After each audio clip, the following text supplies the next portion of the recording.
kiddos. Welcome one, welcome all to Professor Tomato's Monday.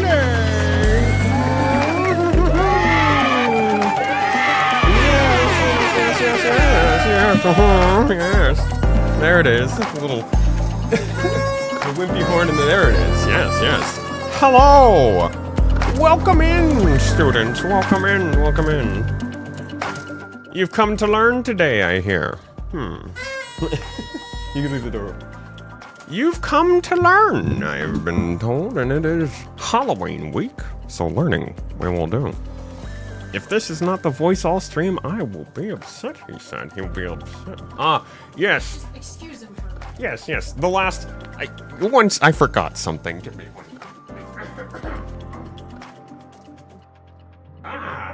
Yes. Sorry. Woke up today without all my clothes on. Here we are, we're ready. You fellas ready to talk some Star Citizen today? We're gonna have a nice, it's a learning opportunity. This is a learning. Oh, Sonny, you wouldn't even know. Back in my day, we had to drive all the way to school to learn about these things. No, we walked. What am I talking about driving? I don't know what a phone is. A phone? I don't know what a car is. No, sir. Back in my day, if you wanted to talk about digital spaceships and buying storefront goddamn pixels for your fucking kids, you'd have to walk all the way to the library to buy your fucking spaceships. Let me tell you something. But today, I'm gonna...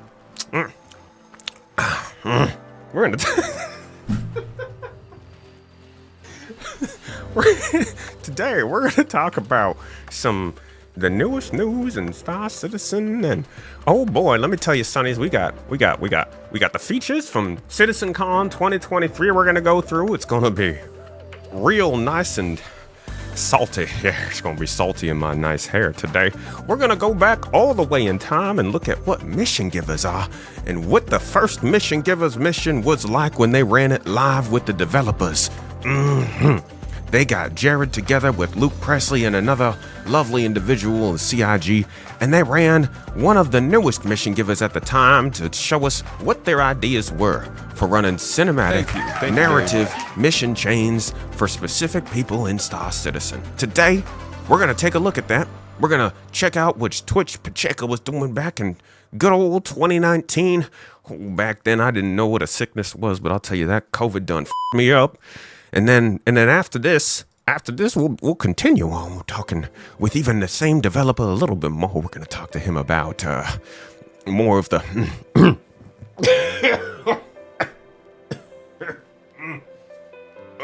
pneumonia done f***ing me up. We're going to talk about the Luke Presley character. He's going to do more mission giver, and then Todd's coming on. Yes, Todd Pappy is coming on. We're actually going to talk a little bit about back in the day how CIG was talking about instancing and how they're going to change their whole system because they didn't want to instance. No, you didn't want to. If you were going to live in an apartment, it was one apartment amongst thousands. So we're going to see how they've changed their tone on instancing over the years. There's a little magic. Letter from the chairman about this stuff too, and then Chris Roberts also talked about it back in the day. So we're gonna do a deep dive there. A little more Todd Pappy here. He's got his hand on his head. I can tell you what, if I was making Star Citizen, I'd look the same way. After that, we're gonna go and look a little bit more at what they were saying about instancing back in the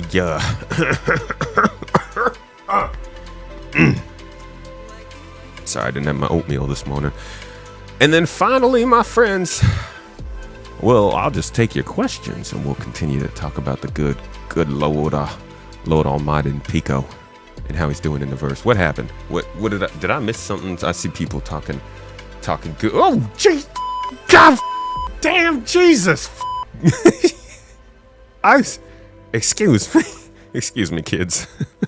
Oh, my heart. Oh, PK. Down PK payback in Cuban went a little wild over on YouTube for the moaning. No, I'm sorry, that's Twitch. They've been wild on Twitch. Good Lord. Toes. Jesus. I haven't even had my calcium today. You can. Let me write your names down on here, good Sonny. What's your name, little child? PK. Mr. PK. Hey back. Put down 10 the Q-bit over here. Wow. 40 whole subscriptions. Jesus. As my kids, as the kids these days say, f***ing Kekwa. Or something like that. I don't know, Pog. I think that was a Pog one. Let me tell you, my heart's not ready for it though. Juke, thank you so much for the sub. I appreciate you. Fu Mang, welcome in. All right, folks, my good people. Let me see. Get a little closer. Let me see you. Bucky him. Let me see. I gotta say my hellos to the good friends at Chat Lurch, Lord of Vassin. Hi at Amsterdam. Thalky, Maverick. Oh, my good people. My good people. Vango Fox, welcome in. Welcome in. Good to have you here. Mrs. Tomato, as always, being the lovely Mrs. Oh, that man wise. Thank you for the prime sub. You just great person, great person. They call me Tomat. Professor Tomat is my first name. You rock. You know that? My last name is You can just refer to me as my first name though. We're pretty close. Thank you. Johnny Kaput, welcome in. Good toes. The toes sign there. It's a good one. Good tidings to you. Owl Clustered. Good to see you. Spore Tristan. Welcome in. Welcome in, my friends. Wandering Mage. Oh, he's Wandering Talus. Danger Hobo and Terminus Helix. Welcome in, my friends. Kev TD. Atelier. Rick Sanchez. He's a good friend. He's a good friend. No, we get our hair done at the same place. They call me Tomat in most circles. Hello, Patrick. Patrick, the starfish, Mr. Fola. 20 gifted subs in YouTube. At least that's what the kids tell me they're supposed to be called. Fola, let me write you up here too. Fola, 312. With the 20 gifted membership. Let them hear it, kiddos. Let them hear it. Give it to them. We appreciate you, sir. Keeping things trail. Real trill. 100% lit, kiddos. Need to develop some grooming habits on that mustache? No, sir. This is where I store my my intelligence. It's a problem here. It's like my face doesn't like to keep it on my face. You know? We're also going to be talking Evocati news, as was mentioned by lovely Kev TD in chat. That's right, Evocati might be going live this very day, my friends. Within hours, we might be seeing Nyx dropped into the game, but we'll talk about the possibilities of, is this first Evocati patch actually going to have Nyx, or they're just going to be testing assets? Sweet dollar chili buns and lemony snickets. Could you imagine if they only just dropped in the goddamn weapons instead of Nyx itself? Oh, that'd be like that time back in 56. What is it? The folks have done us so well. What is it, dear Mrs. Tomato? I was gonna give something else away, but you know what? I'm gonna give away the Praise Market Shiv giveaway. Doing the Shiv? That has a crap load of stuff in it. Okay. It's got the Shiv, Citizen Con trophy, lives. Can you send me a screenshot of that and I'll put it on the screen? Plushie, copy of the game, Wowzers. lifetime insurance. Wowzers. We got a big giveaway coming. Mrs. Tomato is having a good one. From Chris Roberts. Chris Roberts gonna kiss you right on the mustache if you win this giveaway. Congratulations. Mrs. Tomato was going to give away something a little smaller, I think. Something, you know, yeah. But now, no, it sounds like we had such a great start to this morning. Thank you for the level 9 hype train. She's going to be giving away the Gray's Market Shiv. About as old as I am, I heard this spaceship can get you places where you need to go and do the things you need to do without making you pay more than a quite dime dollar. That's not true. It's an expensive ship. But we're gonna give away a copy of this Shiv. Plus a whole bunch of different little doodads and thingies that come with it, as well as a copy of the game. let me tell you, this lovely Halloween, you might be able to bless your wee gone down small little wee child with a copy of Star Citizen.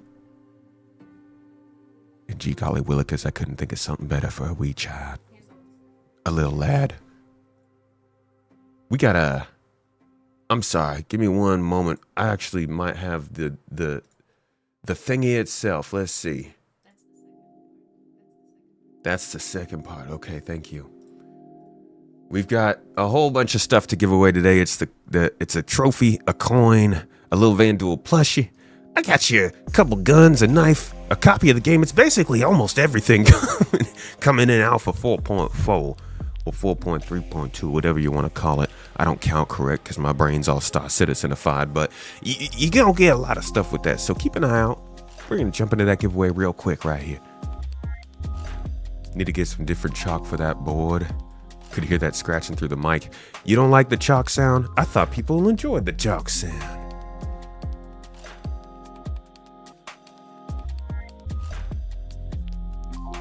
First time chatter, long time viewer. Happy to have you with us. Welcome in. We're gonna learn about Star Citizen today. Hoo-hoo-wee! You gonna name your shiv Roberto?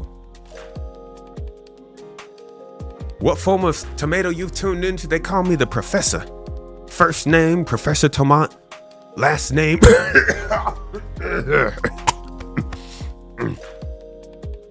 But you could just call me Tomat. Hello, Sketchy, how you doing? Your mustache is the same color as mine. Are you also a professor? That's fantastic. I'm so happy. I'm so glad we have multiple individuals of academia in here in the chat with us. You hear that, Mrs. Tomato? We've got ourselves another white mustache professor in the chat. Who is it? Po Boy. Mr. Po Boy, which I also like the name of, let me tell you. Tell him not to go into the giveaway just yet. Okay, the giveaway's not set up just yet, folks. Give it a minute and it'll be back for you real quick here. Until that point, why don't we go ahead and get started on one of our topics for the day? You guys want to start out with a question from the chat? Y'all want to get into things in the most community friendly method? Or do you guys want to jump in on one of these things that I've been staying up at night, picking the leaves off of my trees and thinking about in the wee morning hours? Halloween. Yes. Am I sun dried? No, sirree. The sun's not good for my skin. I done get dried under one of those tanning beds. Yeah, that's me. What? I don't even know what my accent is. I keep going between like Southern and old and pastor and professor. Whatever. You got a brown stash? Ain't that old yet. I'm happy for you. That's good. Let me tell you, stick with Star Citizen for a couple more years, you might get white like me, sonny. Alright, I ain't seen any. Is the bridge teaser actually a county rework? Is the bridge teaser a county rework? I haven't seen myself no bridge teaser yet. How about we give it a look up. They really gotta post. They gotta post themselves their teasers up on there.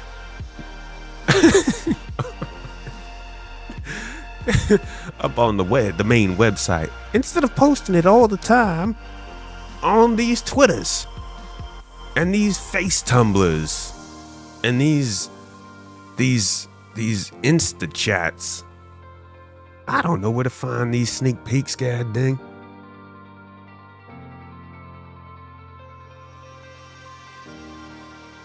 Best bet is to go to the Reddit.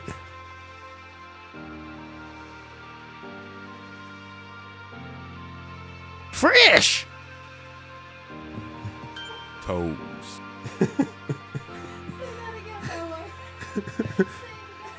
Fresh. Good to see ya. My town goer, my lovely Star Citizen, my educated space traveler in the verse. Hello, welcome in.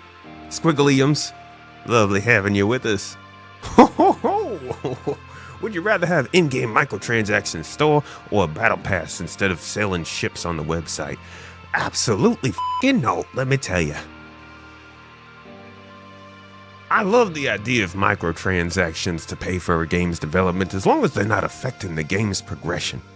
And in that sense, yeah. As a professor, as an educated individual who went to university for 14 years to understand how to talk in front of a microphone, I say, go ahead and sell yourself some skins. Get your paints on the score. Get your $5 purchases from the millions of individuals to help fund your game. It's much better than a battle pass. Hell, f*** that, you know? Now, where is that bridge picture? You gotta take a little look at what they're doing these days with these done bridges. Let's see if we can just look up a sneak peek.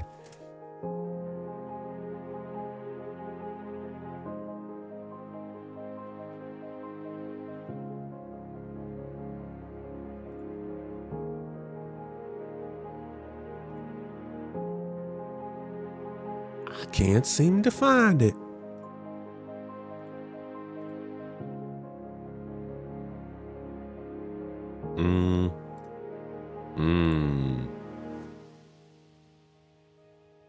Now, I heard around these parts that the conclusion on this young vessel here, this good-looking whippy-snappy RSI ship, was that the chairs don't actually match what we know about the Perseus.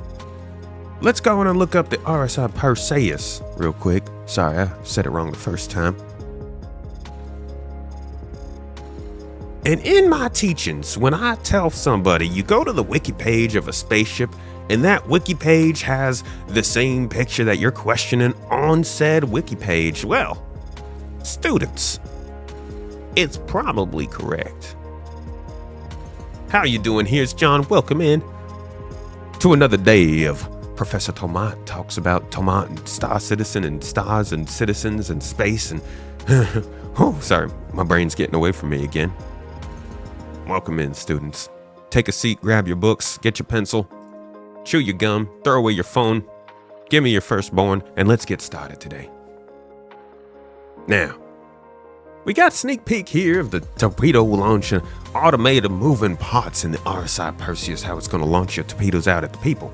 We got an elevator here that's also been posted to show you some of the interior. And you know, I think that CIG realizes that they don't have enough of the interior shots of their here Perseus. Instead, they've got all these amazing little exterior action-filled shots of it shooting here its little pew cannons, you know? And that means we don't know much of what the interior looks like. So if they were gonna start to show us a little more about what makes this ship, besides this here concept image of the interior, maybe they'd start showing us more of that kind of stuff, yeah? We look here, and you can see actually from this overview, it's more of an isometric view, you know, the kind of games you would be playing like me, myself, and I back in the 1920s. A good time for video games, let me tell you, golden years. You can see that the captain's chair is actually up here in front of the other two chairs on the side. So, to go back to this picture, well, it does indeed look like maybe the captain's chair is also all the way in the back. But then, well, mighty here, let me tell you, my eyesight's not so great anymore. Oh. Sorry, I forgot we were indoors here. In my old age, I get a little excited and talk a little loud. My eyes aren't quite what they used to be, but I can see here, it does look like maybe this chair here slides forward to a monitor and a HUD system, a little station here in the front of the ship. So it could be that the way they built the ship, the captain's chair actually starts in the back here and then slides on forward on the rails, kind of like my wheelchair system thingy goes up and down the stairs back at home when I need to get up the stairs to take my evening shower, you know, because my skin's so dry, I gotta get it moistened with the warm air.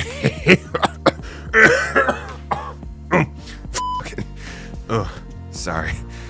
The asbestos, you know. So I'm thinking maybe the chair doesn't actually start up there. Old Tomat's got bars, you hear? And maybe that's why it looks like it's a little bit further back. So I'm thinking it's still possible this is the Perseus Bridge. It doesn't help that here, you know, the wiki's got it on the page. Who am I to disagree with the wiki?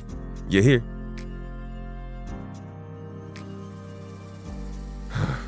Think it might be past my bedtime. Think we might have gotten started on this one too late. If you were supposed to be an old-time man of the sciences, why are you not drinking sarsaparilla? Sarsaparilla? I couldn't even dare. No, people from my time, we drink one thing and one thing only. Strawberry milk. You know why? I'll tell you why. I love my hair. I love what I become in my old age as I've taught the goodness that is space games. But you know what really makes me happy is a pink mustache. I love feeling colorful and pretty. Call me Bonita.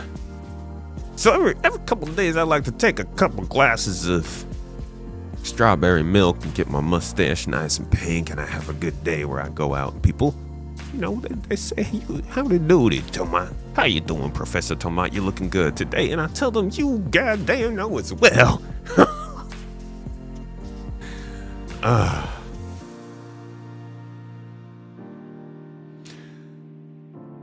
All right. You done? I'm done. I'm done. I'm ready to have a normal day as Professor Tomato. Hey, but you know what? That's fun, guys. That's what Halloween's all about. Let me tell you. My neck's hot. I don't know how you guys do this with long hair. There is no being done. No, we'll keep Professor Tomato handy for the days where we need to teach a good lesson here on the chat. Keep your voice. Yeah. But I gotta. Whew. Sonny, let me tell you. I'm tired. Alright, giveaways ends on Saturday, the last Halloween stream. Alright. Giveaway ends on Saturday, the last Halloween. We're gonna keep the professor around a little bit until my neck gets too hot. It's hot. I don't know how you guys do this with long hair. It's crazy, man. Take my top off? Wear a t-shirt. Ma'am, It's a family. I am Professor Tomat.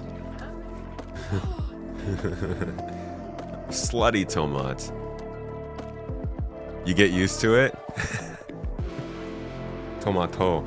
Do you mean I get used to having the the professor character or the long hair? I don't know if I could ever get used to having long hair. I actually had a wig on at we went to a Halloween party on Saturday.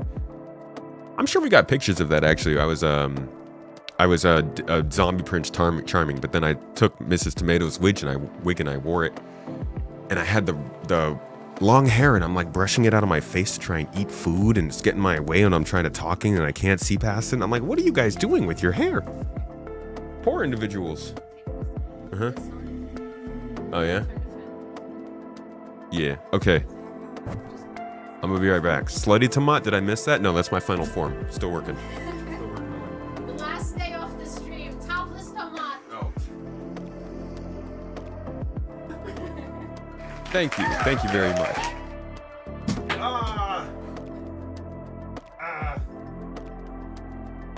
Yeah.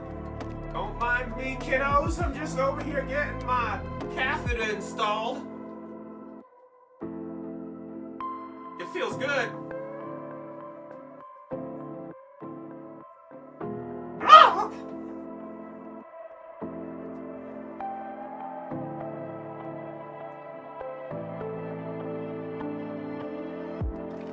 Thank you, Mrs. Tomat. Oh!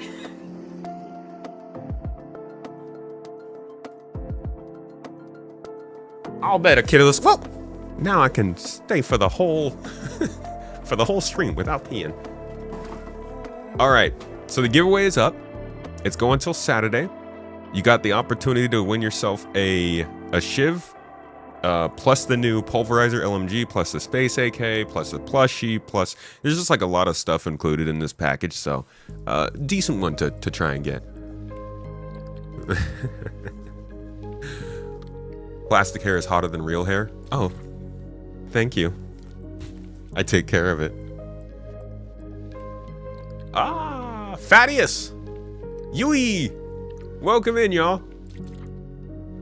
Good to see you. Hey, Professor, have you seen the latest Space Engineers 2 video? I have not. Tell me, young child. In here with the the Space Engineers 2 video. What are they doing in their Space Engineers these days? Hello, Shifty. Welcome to the classroom. Genesis got competition. Yo, they're doing planet-side stuff with Space Engineers. That's pretty cool. You should keep this look. It's gonna be hanging right here in the corner. I think it'll be great for special sessions when we need to teach the absolute most important details. Actually, today is going to be a good time because we're you know, I was describing it in my professor voice, but we are actually getting into the talk of instancing, kind of historically what they've said about it or what they haven't said about it, and how people are feeling about the philosophical changes that the game is going through. But I also wanted to talk about mission givers. This is pretty big. Recco Battaglia is probably going to be the next mission giver coming into the game. Let me pull up the August monthly report, I think. And it is, I believe they mentioned Recco. They've been talking about mission givers quite a bit recently, and it's at this point it's become very clear that she is going to be the first one where they really bring back, and it makes sense. She's been out of the game. What I'm wondering is if she's coming back with Levski or if they're going to bring her back in an alternate patch. I'm guessing we'll probably be seeing her around like the April to July segment of the year, sort of a mid-year edition, but I could be wrong about that. Okay, so including a brand new mission giver and additional lines for Amelia Boyd. All right, so there's that. I also want to go back to the September report because I do think that had something in there, and the July report. We're going to keep that handy. And then we're also going to do a dive into who Recco actually was.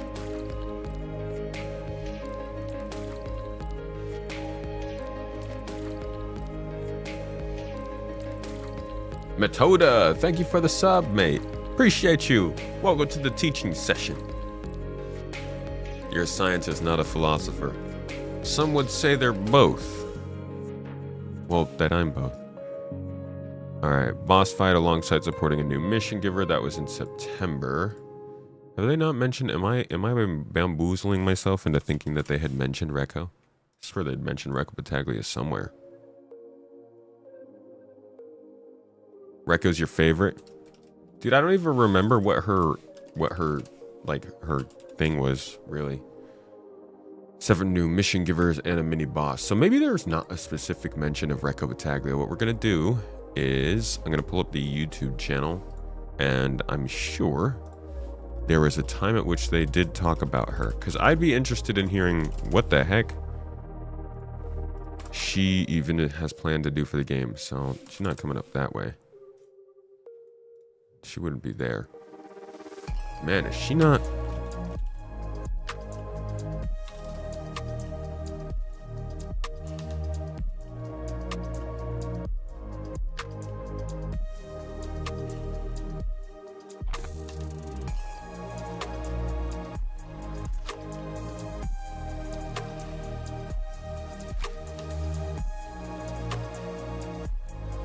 Sorry, just trying to get a hold of like what the heck, which tabs do I have open here? What is this? What is this? I don't know what this is. What I thought was a pretty valid complaint, quite honestly, in that like all the mission givers are Shady. shady. Yeah. It'll be hardest to get crime stat level 1 by the way, because we're... Guys, I don't know why I am at this timestamp. Give me 1 second.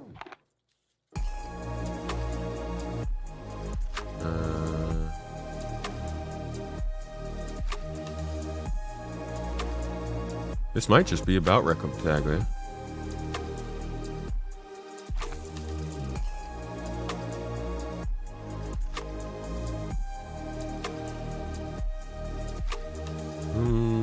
Short-term, long-term ones, top 5. Murder and crimes hardest to get, crime set level 1.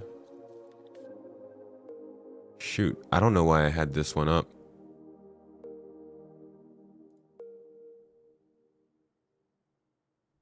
This was about mission givers, but I don't know what specifically.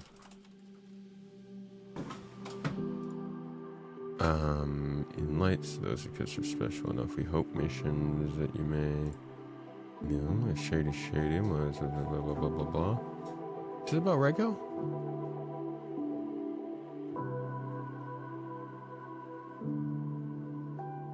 Yeah, her thing was about mining, but there was no mining at the time. And technically there still isn't. So I'm wondering, like, is she just going to be a general industrial person? She's just going to give out missions about mining and salvage? And how will they work? I guess my point with today's was really to talk about what the heck mission givers, like, what was the point of them? How are they supposed to work? So I think that's what I was going for here.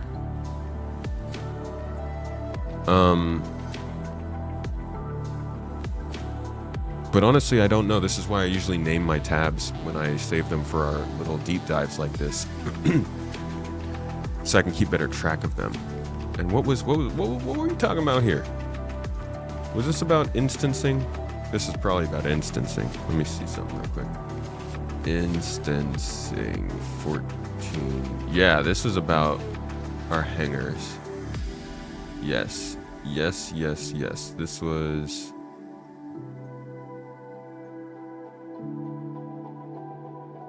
Yes, this is actually a pretty funny one to listen to. This is going to be very much a editorial, an opinion. I don't know, a contrast of how they're talking about instancing today is this video. But before this, I wanted to talk about the mission givers. First, we're going to look at kind of how they worked, and then listen to a little bit last stuff feedback on them. What is happening? This is a new look for you, dude. I just grew my hair out over the weekend. Nah, I'm the professor.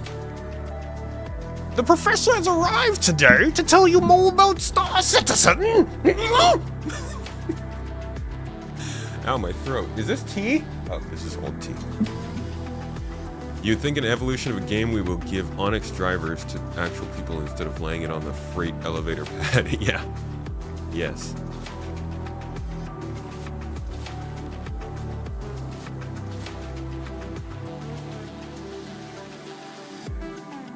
Okay, I think I'm pretty much caught up with this stuff.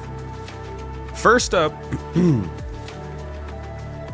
what we're doing today during this teaching session with the Professor Tomat. A happy Halloween to you all. As you know, it's Halloween week, so we're doing our specials. Little costumes every stream, and the Shiv giveaway is ongoing and ending on Saturday. So make sure to get involved in that if you are not. Welcome to class. We are now in session. Today's first thing, before we talk about instancing and mission givers and all that stuff, is features. You guys remember this? This was a spreadsheet that we started, I want to say, back in November of 2023. So about 2 years ago we started this, and we edited it all the way up until mid last year, and then kind of stopped. Because it really wasn't going incredibly well. But I thought we would check back in on this because it's been 2 years now. And since the big statement of we want to have most of this stuff into the game by the end of next year. We can actually go back and find that just to give everybody a reminder of how it went down, because the statement is oftentimes misquoted. It happened 2 different times. First, Chris said they wanted to have something going on by the next 12 months. That was here. This is the beginning of that CitizenCon. And you're going to sort of see the results of that over these next 2 days. So hopefully you like it. And a lot of what you're going to see is going to be coming into Star Citizen over the next 12 months. So that was his first statement. A lot of what you're going to see will be coming into Star Citizen over the next 12 months. Already leaving himself a little bit of wiggle room there. Because it could be a lot. It could be most. It could be some. A lot is subjective. But that is what he said at the beginning. At the end of it, he said this. Through next year. That we've been shown. So this is the same event, just like 26 hours later, maybe, the end of the same CitizenCon. You here at CitizenCon, it is our intention, not making 100% promise, just so everyone remembers that. He went back there and somebody was like, hey man, you said this. Can you go back out there and like make sure to say you're not promising? To get them into Star Citizen through next year. So it's not going to be gated on having to be after Squadron 42. So we are... Sir, you got 1 more year to meet that. They don't, I mean, I'm sure that radar and scanning doesn't have to be in by Squadron 42, but we're getting close. But you know, this is Chris is as Chris does now.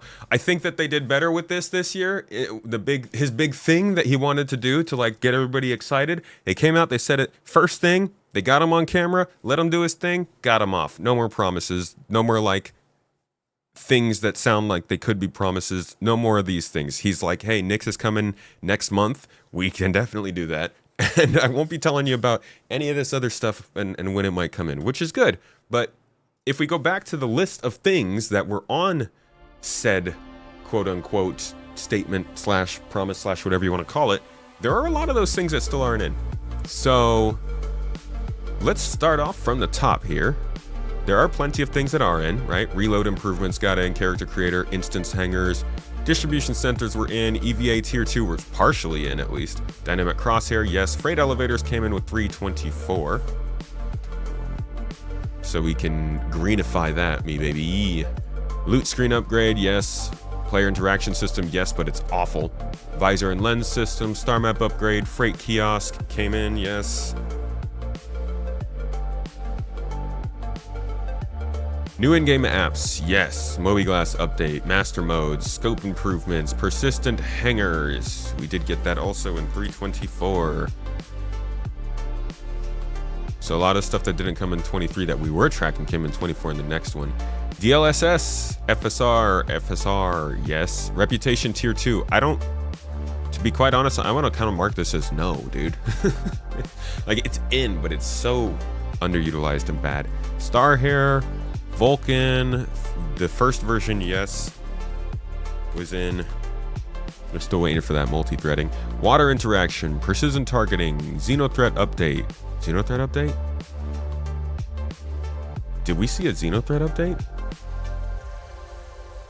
Was there a Xenothreat update during that Star Citizen? That CitizenCon? I don't remember that.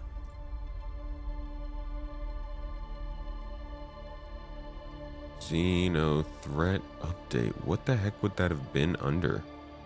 Destination Adventure, probably. No, I don't think we've gotten a Xenothreat update. I might be wrong. That's honestly, it's a weird one. I don't remember why that would be there. Blockade Runner did happen. Clouds and fog improvement. I don't even remember when that was, but it happened in 2024. I know that much. I think that was the next update, actually. Zero-G push and pull. No, that has not happened. Let's mark that one as red. Whoops.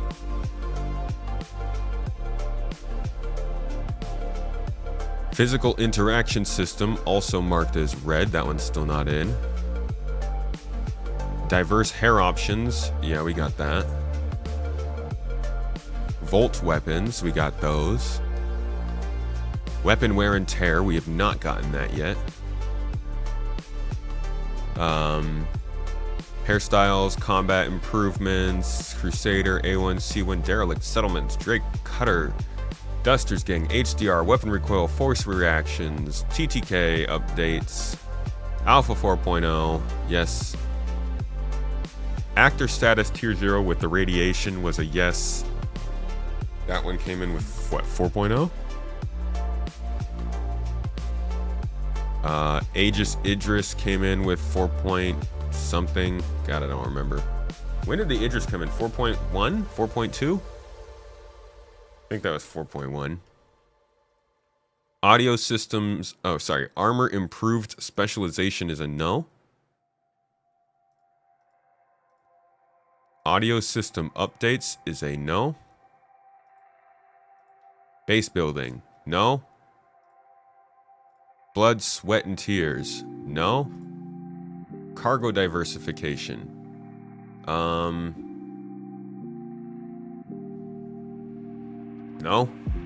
I don't think so. Crafting, no. Engineering gameplay, no. Fire extinguisher, no. Fire hazard, no. FPS radar and scanning, no. Global illumination, no. Improved planetary scattering, no. Interactables update, no. Land claims, no. Maelstrom, no.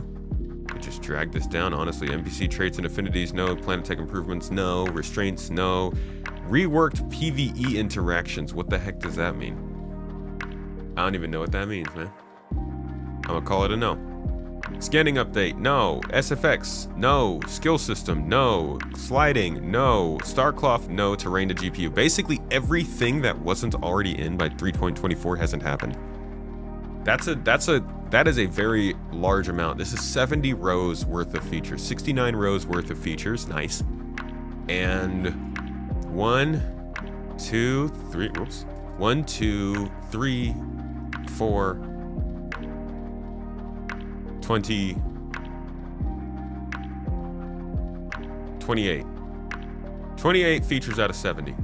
Not half. But it's certainly not great.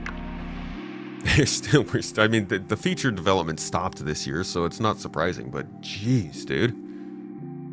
They really got to get to putting some of this stuff in the preview channel. Let's go. And I know they're talking about engineering coming back to the preview channel. Thank all the Picos. It was supposed to be last week. It's supposedly going to be this week. But until that does happen, we don't really know. Like, yes, it's going to the preview channel, but how long will it spend in the preview channel till it gets in the game? Is it possible that we could see this in the game by, say, Q1 of next year? Because once engineering comes in and Vulcan comes in, the fire is in, the fire extinguisher is in, maybe the ship team that's spending so much time working on this can start working on some of these other features like scanning and stuff that needs to be finished up to get into the game. I don't know, but that's a lot of features just sitting around, supposedly being worked on, but not at all being tested for the game. So hopefully that does start to happen this week, and we start to see better movement on that. But if you're going back to CitizenCon 2023, I was a champion of the stuff getting done fairly quickly, and I was like, hey, you guys can probably do it. Get 4.0 out, get iterating, but at the same time, 4.0 comes out, and that is a plateau of development, a chance to tighten up your foundation, handle some tech debt, make things a little bit easier to actually play because you got that back end finally working. Just a matter of how quickly can you get that done and get back to the features. And I'm glad they've got this whole incubation figured out that happens in the tech preview channel, but until that starts happening, we're not back to the features. This website by friend Greg is tracking these, or was tracking these, in a much more user-friendly way than I was, but he's not updating it anymore. So he stopped updating it in December. And he had 29 out of 56 of the categories fulfilled. And obviously there are some of these things that are in the game, like the Rough and Ready. I guess the Rough and Ready gang is not in the game, now that I think of it. But like Radiation is in there. Some of the ladder stuff is in there. It's yeah, it's not good. It's not good. And I know their priorities change, but I think that's why it's not good. It's like they could say these types of things, but their priorities change year after year. So if they're not actually in a position where they can keep pursuing features, which they were not, the game was not going to be stable enough, then things change, even if they didn't plan on them changing. Which is why they stopped giving us a 4-quarter roadmap. It's really, it all points back to the fact that they can't predict things more than a year out, or more than a quarter out, a couple quarters. And they have stopped because it looks bad on them. Unfortunately, the last prediction they made has still not come to fruition. So we're waiting on this stuff, and we'll keep checking back in on it as it comes, hopefully engineering soon. But that's your update on our 2023 promises of feature development. From the professor. Thank you for coming to class, kids. School is out, the bell has rung. Have a great day.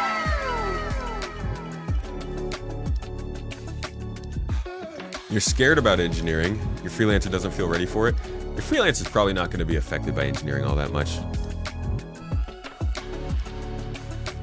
As long as you're not beating it up all the time. Message of the day, we have 2 current goals going into this week. We are currently testing an engineering tech preview build for a potential Evocati publish in the next few hours. This playtest will run for about 6 hours today. We are aiming to start 4.4 Evocati testing sometime later this week. I will try and get into that and see if I can have some insight to explain tomorrow. My big problem is I have so much difficulty making it to where they post these messages and stuff. I wish there was just, I really need to link it. It's just, might actually have it here. No, this is the patch notes one.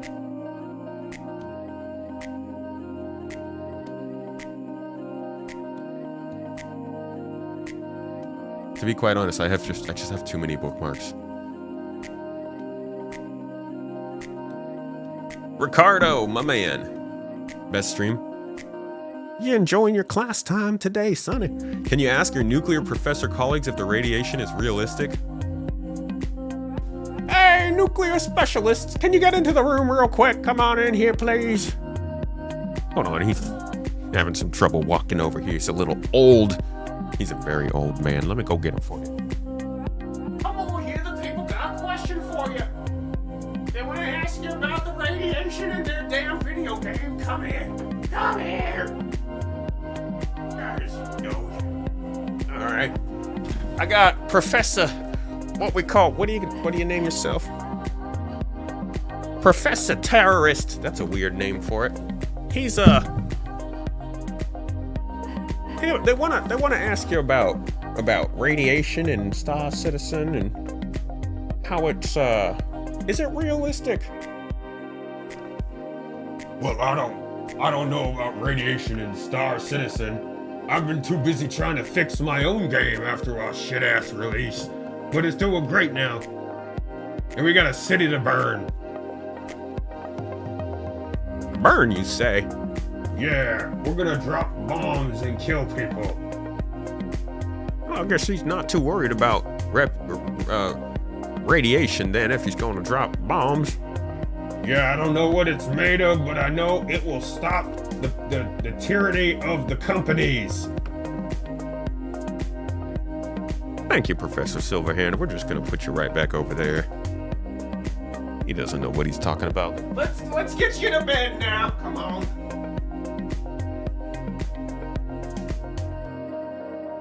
Sonny. Creepy I got a Silverhand. I got a Jenny Silverthumb still in the box. Yes, that is, yeah. It was funny because we got that and then the game came out. And I'm not gonna lie. I am not entirely ashamed to say, but I think that I love Keanu Reeves. I think he's a cool dude. I I wouldn't say he's like the best actor or anything, but he's certainly a charming person who's fun to watch on camera, and he's done great in action movies. I think he made Cyberpunk 2077 worse. I don't know if that's a hot take. I don't think, it doesn't seem like it's talked about too much, but I really feel like the focus on him made the game feel a little bit less like a focus on the city and on you and like the RPG experience. I started playing Kingdom Come Deliverance 2 recently, and that's really, I wanted, like, from Cyberpunk, I wanted Kingdom Come Deliverance 2 in a Cyberpunk world. I wanted a world where I had to worry about how much augmentation I was doing because people might treat me differently, or like I would have a sickness like cyberpsychosis if I got too augmented. A world where I had to worry about my reputation in all of the different areas because people would treat me differently, or factions might respond to me differently. Hell, I might be able to walk through a mission without having to shoot people because I actually work in line with that. Like, I wanted a Fallout New Vegas, you know? I wanted a Baldur's Gate. I wanted a Kingdom Come Deliverance 2. It was so weird to me that Cyberpunk was a game based on a tabletop RPG, and it didn't feel anything like a tabletop RPG. I think their update did help, their DLC, but the game released as like an action adventure game. It was just so weird to me. For you, Jackie stole the show? Oh, sad day. Focuses on their connection, but that doesn't mean that it's the only story within Cyberpunk. It's not. But it is the focus. And I think that takes away from a lot of the potential of telling a Cyberpunk story.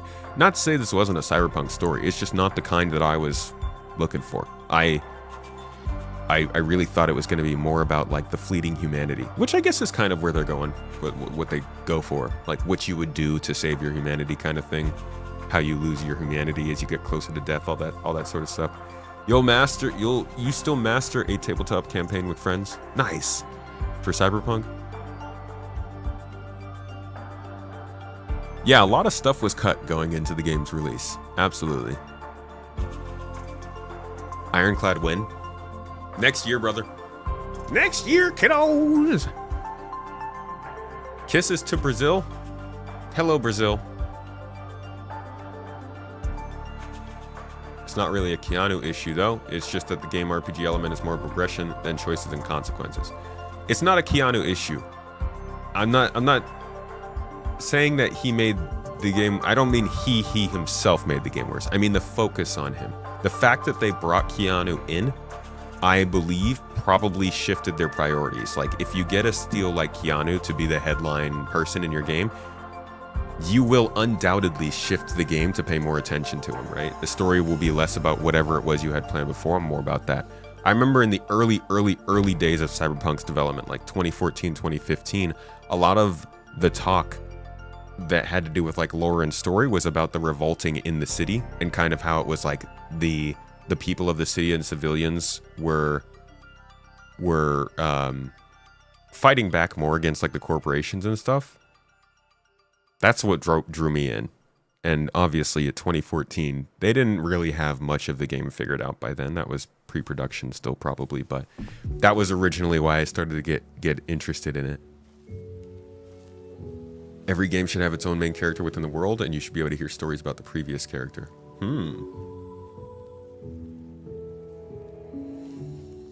Next Cyberpunk should be multiplayer cooperative where they go against a crazier narrative.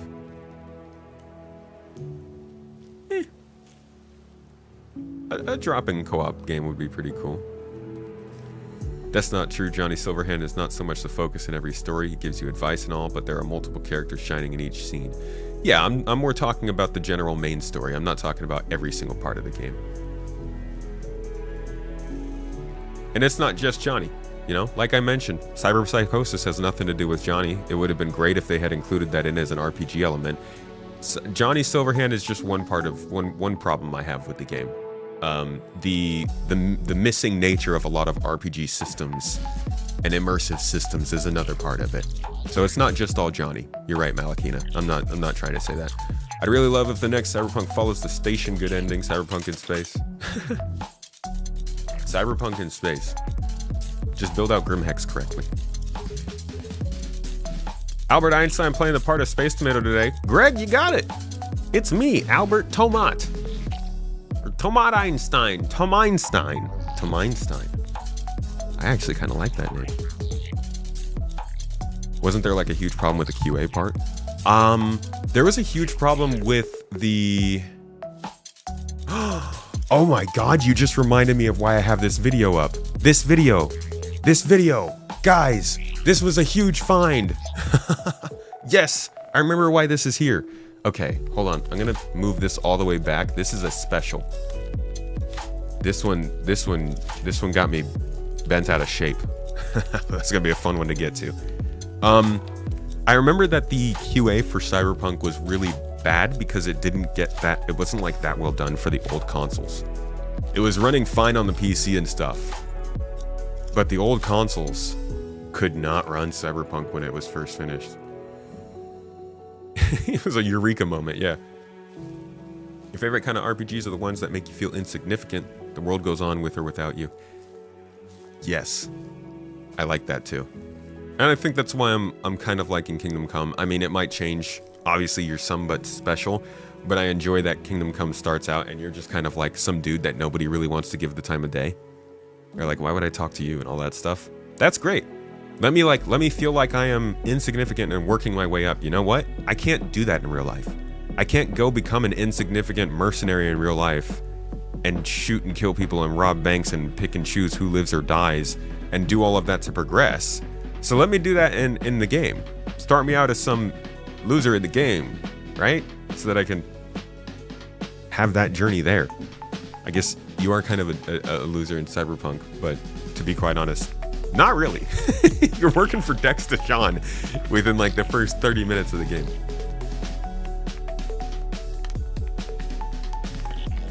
Just another citizen. You actually just finished Cyberpunk Red Tabletop. Nice. I heard that's pretty good.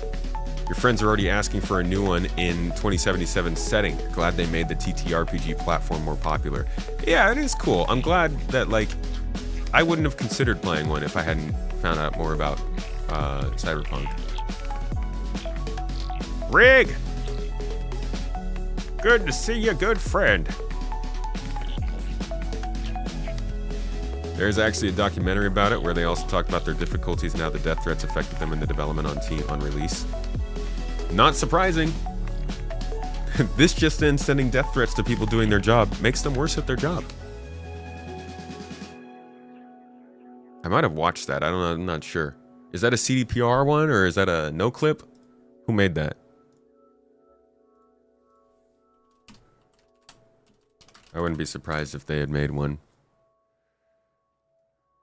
They have not. I haven't watched a no-clip video in a little while. I've been meaning to watch this Wolfenstein one. Oh yeah, they made this one though. I remember watching this one. This was after they made Witcher 3. They did a big talk.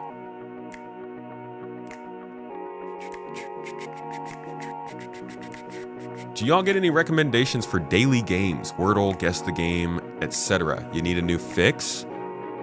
I don't really do much daily gaming like on the phone. If I do, I'm usually going back to Sudoku.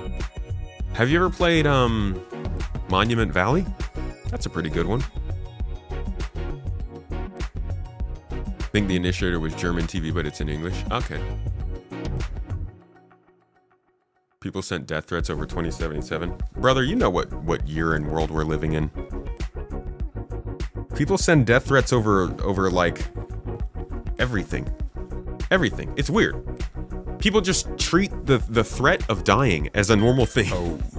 Like that's something that you should wish upon people. I can count on a number of hands that I could think in any situation I want to tell somebody directly to them that I think they should die. That's crazy. That is reserved for the most callous of people. Making a game badly? Bro, what the f? You shouldn't just be touching it. Eat grass. Eat it. Shove it down your throat. Okay? I don't care if it's seaweed grass. If it's regular park grass, go get it.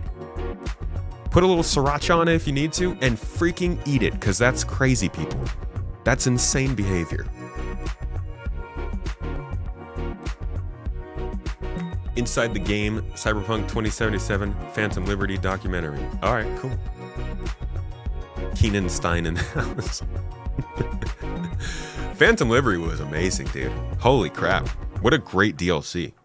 I don't know if I would put it up in the same... I would say it's like a step below. Oh my god. Blood and Wine. Blood and Wine, and what's the other Witcher 3 DLC? Heart of Stone. Those are still two of the best DLCs. Blood and Wine, Heart of Stone, the Citadel DLC from Mass Effect 3. What's the one called? I can't remember. Something at Sea. The DLC for BioShock Infinite. Those are probably like the top 5 DLCs I can think of. This gets close. Phantom Liberty is really freaking good. I think Phantom Liberty is closer to the game I was expecting from Cyberpunk than the original version they released. Guess you aren't passionate about gaming. Yeah, you like video games? Name 200. Burial at Sea, that was it. Thank you, Songbird. Yeah, that was a great one. There are some really good DLCs out there. And I'm glad that they did so well with Phantom Liberty. Crazy to see what a company can do when they're not pressured to release stuff prematurely, right? Shadow of the Erd Tree. I've heard great things about Shadow of the Erd Tree. I haven't played that Elden Ring though. Black Blood Moon and Morrowind made you become a werewolf. Bro, some of the older DLCs like that were actually really significant, where they just changed the way the game played. I want to say Oblivion had a really good one like that too.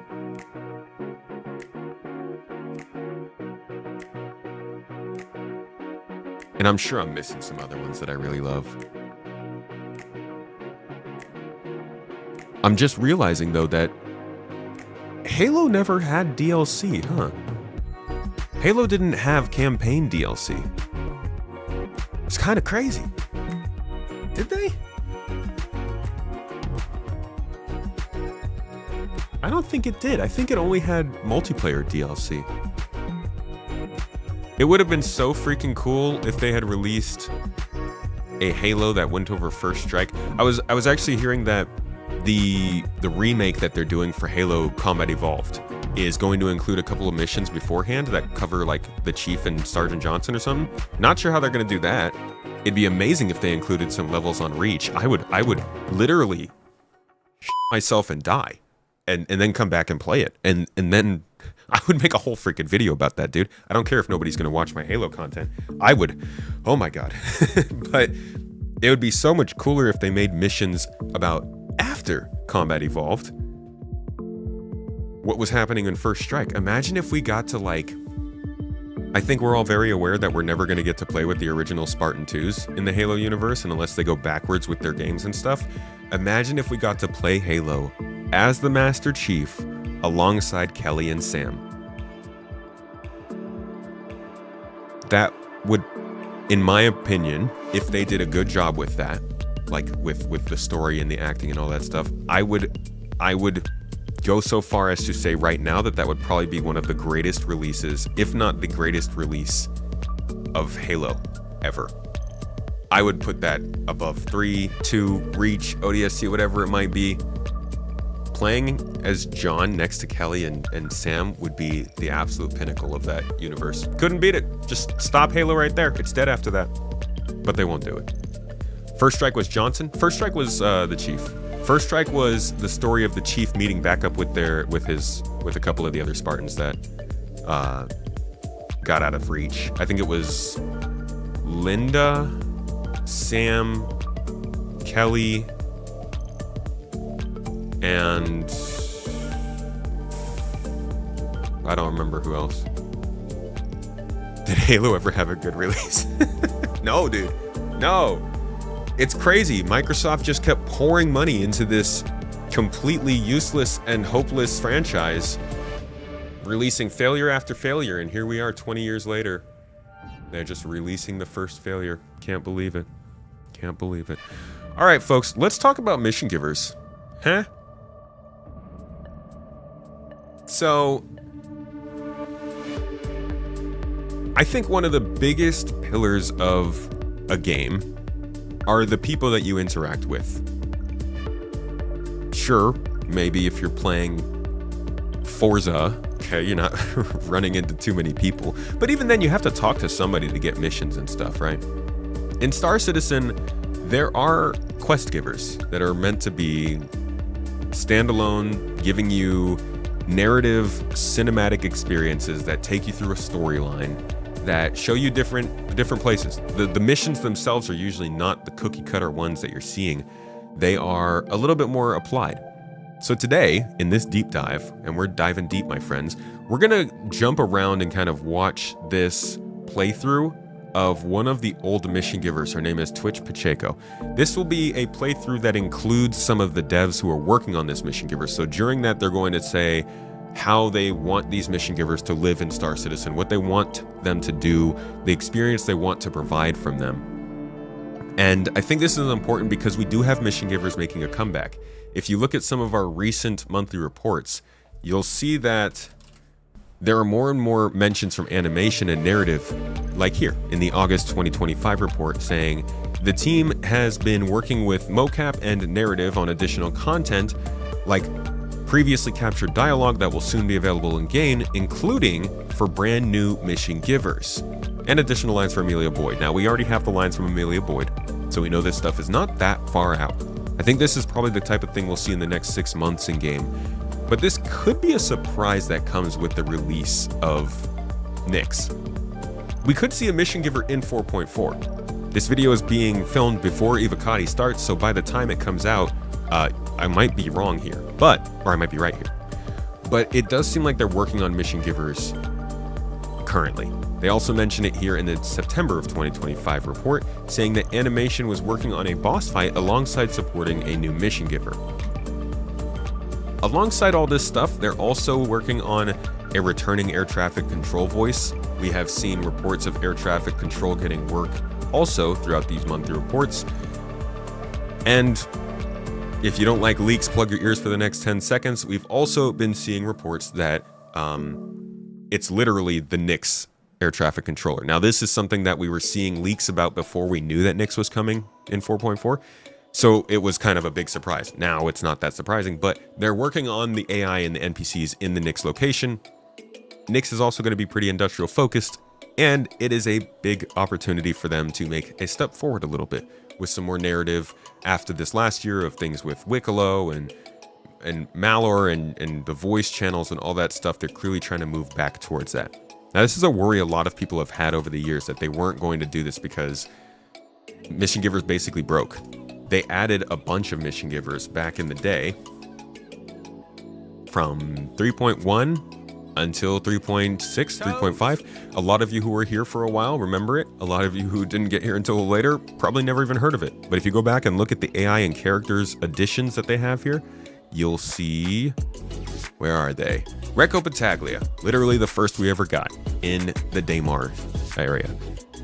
The description reads, creating a new mission giver to add to the Levski location. This includes concepting with the character team, creation of the character's clothing and props and environment, capturing performance lines, solving the animation and audio files for implementation into the engine, creating the behavior tree, and hooking up mission content for this character. This task will also include the creation of any text needed to accompany their mission. I would assume this is the same thing we will get from a current iteration of this mission giver, but this is the first. So keep in mind that, like, they might go back in order. I think there might have been one before, Miles Eckhart. He's a special case. We'll talk about him in a little bit. But Recco Battaglia was the first. After that, they immediately added Clovis Darnley. He's still in Lorville. You can go find him and talk to him, but it doesn't really work. He's broken. After that, they added Constantine Hurston. He's also in Hurston. You can find him in Lorville. Wallace Klim, who was actually supposed to be in Nyx, I believe, but has been moved to Grimhex, or maybe he was always meant to be in Grimhex. You can find him in Grimhex. Also, doesn't work. After him was Tisha Pacheco, the one who we're going to be looking at today. She was the last one they ever added. After that moment, you can see here, there was never another mission giver put into the game. None. None at all. for years. And this is kind of like the FPS weapon stuff. We do the same thing with FPS weapons. You can see that they were being added for a long time, over and over and over in most of the patches that were occurring. And then they got to a point where they just completely stopped adding them. I think it was after 3.12. Nothing got added in terms of FPS weapons except for these tools. So you can see these really clear signs where teams got pulled away and stopped working on things for Star Citizen. The folks who were working on Mission Givers, I have no doubt in my mind that they were full on in Squadron 42 for a long time. Because that's where it's most important that you have NPCs that work perfectly. That's where you can plan for all of the situations you might run into. That's where the narrative and cinematic experience is important. And you can clearly see that there are characters, a lot of characters in Squadron 42 that you're meant to talk to and have dialogue with and figure things out with. So they were busy for a while. But just like with the weapons content team, as we've been seeing, and the narrative team, as we've been seeing, they're starting to move back to Star Citizen, I think. So while we still haven't seen any new mission givers come in, we have started to see some of these dialogues come in. We started to see them reach out to us and at least call us and talk to us for these missions. And we've seen Wicklow, which I think is a big test case of just a certain type of mission giver who sends you out to go get things. So Recco could be another type of mission giver, or at least dependent on another type of mission, which is more based on mining and salvage and finding those resources. All this to say, mission givers are ridiculously important, and we have been basically we've been entirely separated from them for years, which is why a lot of people might not know about them. And that brings us back to really looking into kind of what makes them so important and special. So today we're going to look at what Luke Presley, and I don't know who this is, but another developer, have to say about characters that are meant to be more just kind of standing around waiting for you to come get a good, proper storyline from them. I will try to skip around this, at least for the video. I'll skip some of the more boring parts. But feel free to ask questions in chat throughout this. You know how a deep dive goes. Let's get into it. Yeah, that's correct. Yep, Gareth made that one. Yep, the orders that be came Let me go ahead and for a release. make this a lot better for us now. Here we go. We may have a mission giver for a start, or we'll have a new location, and that obviously entails us coming up with a mission for them or a mission that suits the lore of that location. Tisha Pacheco in this case, we decided to reuse the underground facility for that location because we thought, we hadn't really taken them to. Wait, is that Detox? Enough, yeah, it was nice to make another variant. Was that Detox? Yeah. What the heck? Yeah. And we're putting more effort into and those Nerd as Show well and as we Tell. speak, actually. We make some more entrances into them. We get the requirements, like you need to make a mission for Tisha Pacheco. We get the lore for Tisha Pacheco. She's Who she is, what she does. Yeah, she's. Oh, let me try and remember. And this is also not unique to Star Citizen. Like when I say an NPC is important for you to have to interact with, you see it in all kinds of MMOs. So it has been a question a lot of people have had. It's like, are we just going to get all our contracts from Mobiglass? And we're starting to see them move out the Mobiglass. We're getting them from going up to specific places at Wicklow. We're getting them from showing up at a location, then accepting it, like at the Stormbreaker place. Actually, I don't think there's even a mission there. So like they're getting closer and closer to this. I think it all leads more towards these mission givers coming back. She works for the Antari company, which is like this kind of cartel, but is also a shady business, I think, as well. And they're trying to move into the stand and push out all the other competitors. Obviously, drugs is just one part of the shady. criminal empire. But trying to be clever with it as well. So we went down like a path first. We always, when it comes to like mission givers, there's an excuse to really experiment and try and do something new. And the thing we tried to do new in this mission was to like gift the player a ship. Yeah. Now, in the future, we want to properly like gift them for the duration of missions. So they go and use all the systems that they currently are used to, like go to an ASOP terminal, and they'll find it gifted in there, and then we use all those systems. Yeah, it's a great opportunity to go all out because you want the mission givers to feel special. Yeah, exactly. Like, we get a little extra support on these guys, so it's like we try and do something different. I'm gonna skip to the meeting, the mission giver, so we can get into the actual mission. Have enough to do when it came to trading. There was literally just, I think, Widow. Maybe one I or think two. it was Widow. Yeah, that they had Widow. to trade. So I'd like gone like we need more. We need all these other drugs. So we put some effort into those. We got them made to be destructible because I had an idea we might use it like this. I didn't ever think we'd use it to this extreme. Like when I was asking for those assets, but yeah, you were like, put some drugs in here, and then you came to my screen, you're like, that's a lot of drugs. yeah, like it turns out you need a lot of drugs if you want to hide one packet in there. But yeah, so this is Pacheco. I never know if I'm saying that Well, right. I think the Americans like to say Pacheco, didn't they? Pacheco. Well, it's like an Idris thing. It's one of the things Yeah. that's, we ask this question of the writers often, and they're reluctant to provide an official pronunciation So because honestly, one of one of my favorite things about Turkish is like if you see a letter, it's gonna be pronounced that way.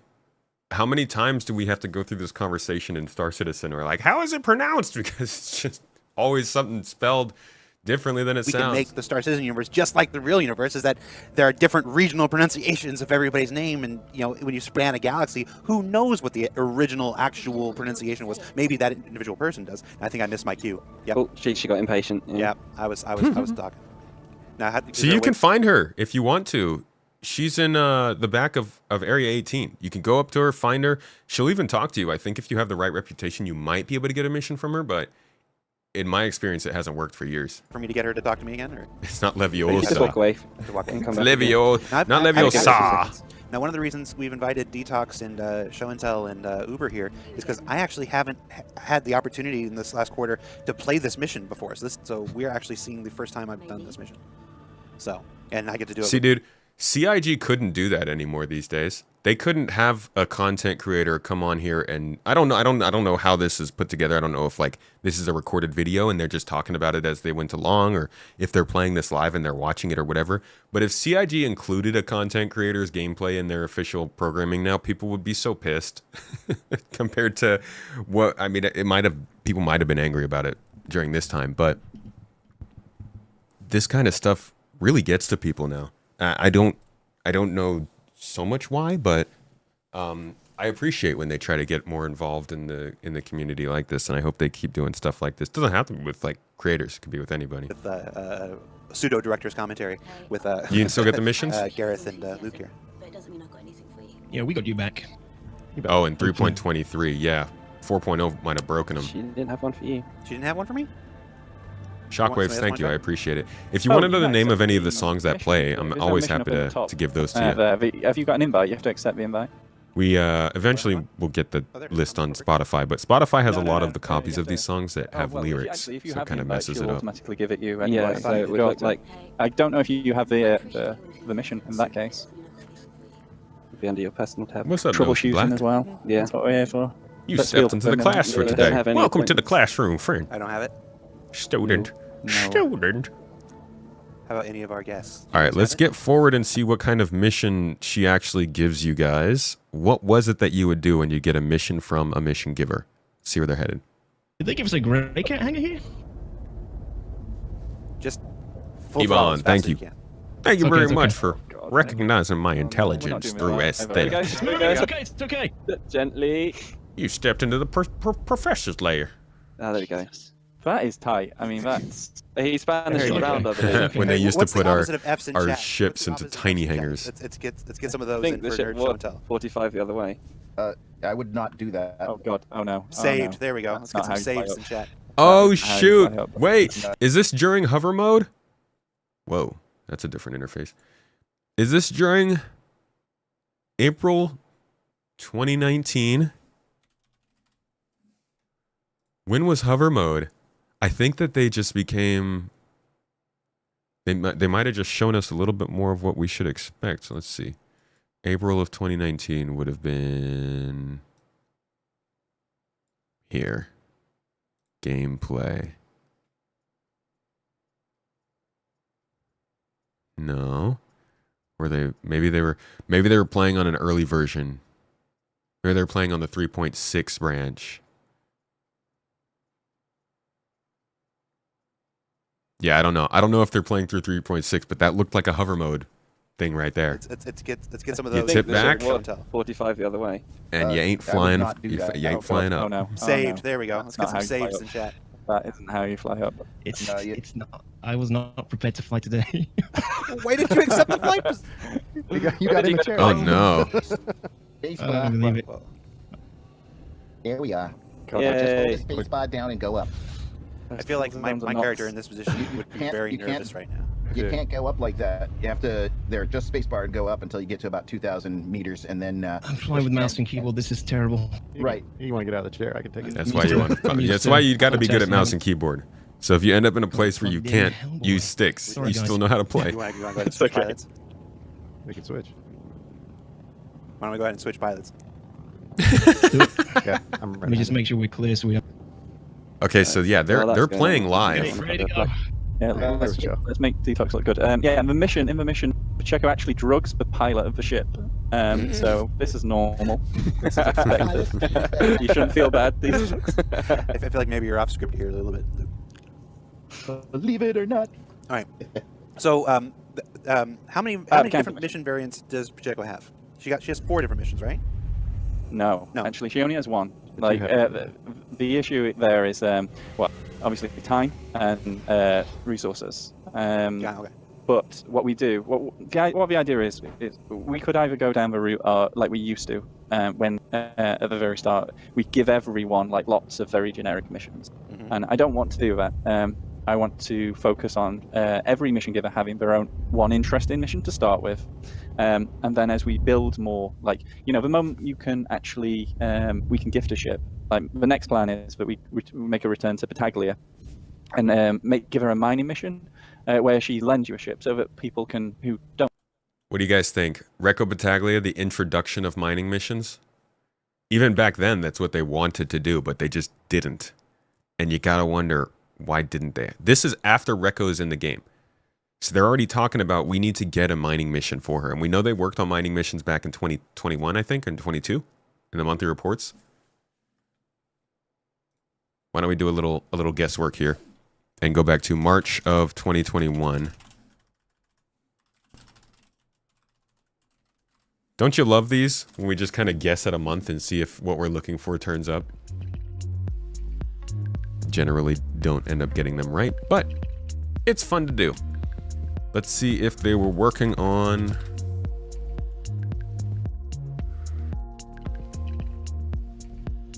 A new mining themed set for an upcoming patch is nearing completion. That was for acting. Yeah, so it might have been 22 that they were working on it. I think it would make more sense if it was 22. 2021, they were still figuring some stuff out. Shubin Interstellar Mining Tool. Do we have this Shubin Interstellar Mining Tool? Is that even a thing? Shubin Interstellar Mining Tool. It's not the attachment, right?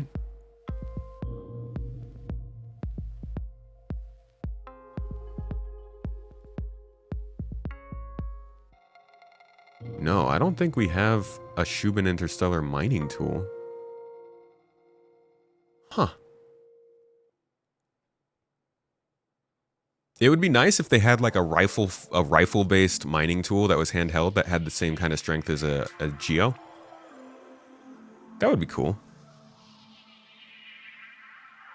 Yeah, nothing here. January of 2023. Was it really back then? Let's see. January 2023. January monthly reports are usually pretty quiet. There you go. Ongoing mining balance update. Changes to mining locations. A mining mission was also prototyped in which players purchase the location of a valuable prospect. There are currently 3 variants. Lawful, which takes place in a monitored zone and has friendly defenses to protect against hostiles. Unlawful, where players seize legally owned mining claims. And Lawless, which takes place in unmonitored zones and can be accepted by multiple players. Those sound familiar? They basically just took the mining missions and turned them into salvage missions, but we never got mining. Nobody knows why, but here we still are, almost 2 years later. Or more than 2 years later, so we'll see if they come with Reco. I think that'd be good. You can also see here, though, that they were working on design work for Bounty Hunting V2. Huh? What happened to that, huh? So yeah, maybe we'll see mining missions. Maybe. Don't have those ships can have a go. You know, there's a whole world. Yeah, there's a whole there. gameplay loop. Yeah, exactly. But you know, a lot of players aren't getting. Detox has to fly because he has the waypoint. Yeah. I'm on it. Just keep going. Let me give you some directions. Okay, you want to give me degrees to your direction? Okay. 90 degrees to your right. You just tell me where to go, Captain. All right. It'll be very easy, like 14 kilometers out. That's why I took Power the Wash flight. Simulator I got realized them. my hotel wasn't ready to rock, which is the one thing I probably should have checked today. So It's Detox! Keep going. You tell me when to stop. And stop. And straight ahead. Head for those beautiful buildings there on the horizon. You've also got your landing gear down. Possible they want to rework mining? I don't think they're going to rework it. I think they're going to add on to it. Valkyrie's a good I think they have a lot of work being done to the actual minables, how they function My and favorite spawn. ship in the game right now in terms of just its overall aesthetic. Is this the Liberator variant? Yes. I actually haven't been in it in person. The Liberator one. All right, let's jump. What are they doing? Copper-colored one. It's just flying to a location. As a way to kind of push the development of new systems. Yes. Yep. The way the ship blending is done at the moment is very hacky. Yes, and they've done some sneaky things. Bad things. Because obviously, what we'd really like is the ability to use the systems that already exist. Like all players are used to being able to unlock this their own isn't ship with and hover then mode. have all their party members hook it up pilot to all your friends and probably them. Yeah, exactly. We haven't been able to do that for this, which is why obviously the work needs to be done to properly loan you ships via the ASOP terminal on that. Where's the exit of this turret? I don't know. Can you just hold? Is it you? Is it Y now? It's Y now. It's Y. All right. Just make sure you're not in a fighter with a eject seat. I can't get out. There we go. Oh, there you go. Wait. Yeah. Oh, so okay. basically, this does not work.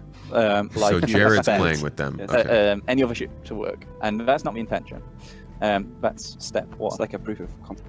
Exactly. This is our prototype, really, because again, we're an alpha game, and you have to start somewhere. Yeah, we prototype if it's fun, if it works. It could be a we'll rework, make it putting proper. off mining. Yeah. It's always possible. Do I still have my? That'd be mind-blowing. Bear? I lost the bear. No. Sorry. Did you drop him? No, when I got into the turret. Oh, we're stuck on your foot, I imagine. It's bad luck. Okay, I talk see. about So the they had to rooftops? go and pick up their mission Oh, ship, rooftops, basically. Yeah. And how You can go. Ed is doing. Oh, right. And they've figured out this functionality in game. You take the tutorial, you get a ship. So they've got this working. Thank God, it's only been 6 years. Currently, right now, Ed, our colleague, is doing a rework of these, or maybe not a rework, but remaking or making a new location, which I guess we won't go into. But there's going to be a new blackjack security rooftop that has FPS and such on it, and it's looking quite interesting. I don't think that ever happened. We were very lucky to get these.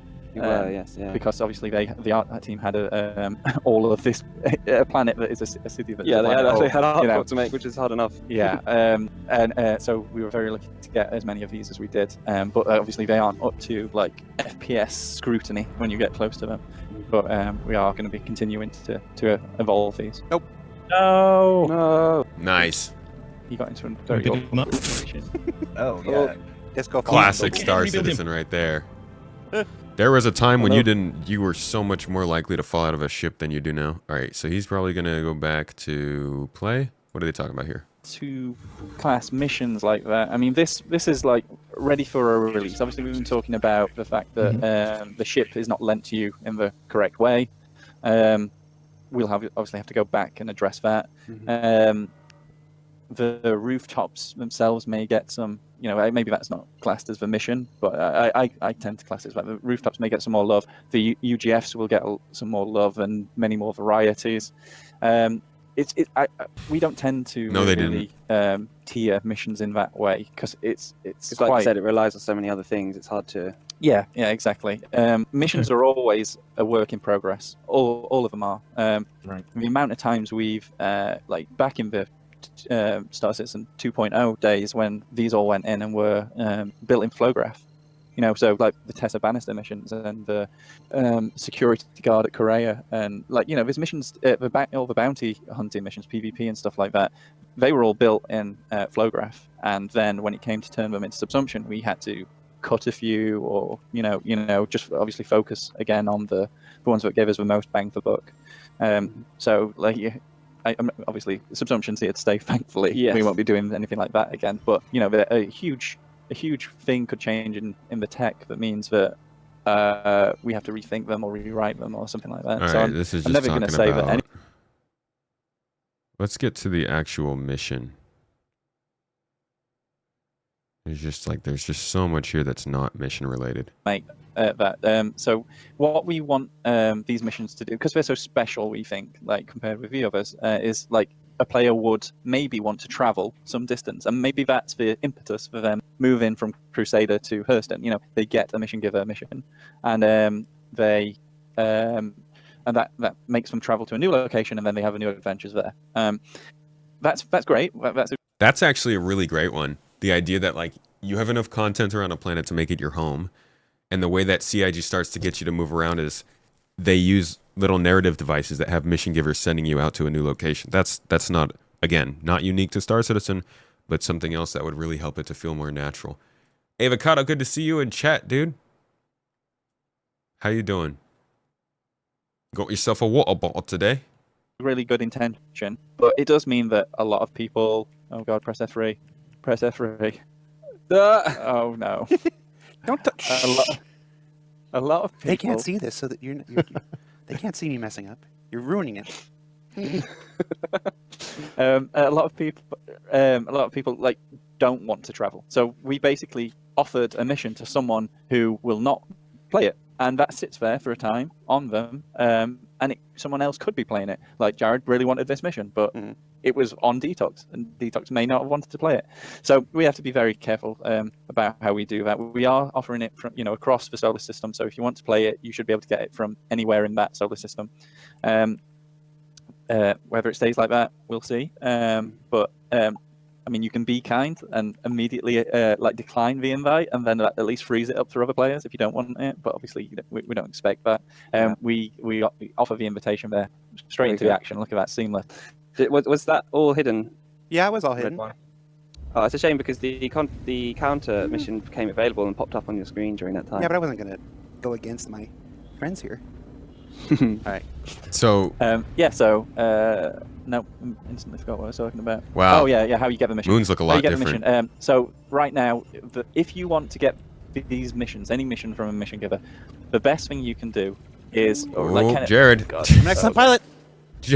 That was a went landing. backwards. That was landing. Is do other missions and complete them. And if you can't complete them, don't fail them. Try just abort them for now. Because reliability is built up by completing missions currently. Like we want Jared, what are you doing? Per player and such, per mission giver and that. We don't have that currently. So there's this overall. Look at that, perfect. There's this overall reliability stat. So go complete missions. You will have a higher chance of being chosen when it comes to the random choice that they pick of getting that mission, getting any mission. Sorry to interject again, Salute. I may have had a technical difficulty. If somebody else would like to take over the pilot seat, if they can. I cannot. Making my way back in now. So what are you guys trying to do up there? Is locked. The cutlass will be locked to anyone. Great job, well done, turret gun. So the turret gun has taken out the turrets on the bunker at least. So That's safe. right. Good job, Opener. So that's another sort of thing we were talking about, wanting to be able to share the ship with the party, because currently the seat will be locked to the mission owner. Well, to anyone but the mission owner. Yeah, to anybody but the mission owner. Now, I'm approaching from the ground because I'm an excellent pilot. What can I expect here? So far, this doesn't do much different from like what you would expect of a normal bunker mission, to be honest. This is an old video, and thank God this HUD is gone. This was not a good HUD. That's very easy to get, thankfully. He's just running.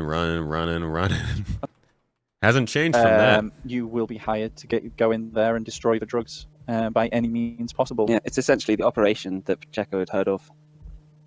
Yep. very soon, I think we should be able to like actually spawn AI, like the security forces that are coming in as well. So at this point like, in the using game, kind of- there weren't even like enemies weren't even able to spawn on the planet's surface. You could want them there, but they ain't gonna be there. It was literally just it was just turrets outside. Alan, welcome in, dude. Thank you for the 5 subs. Wubba lubba dub dub, dude. It's freaking learning day. Welcome to the classroom, kitty. I'm here to teach you about our great Lord and Savior, 30K. monster closets and things like that. But for now, we're relying on players. Don't question my tactics. T will turn that flashlight off too.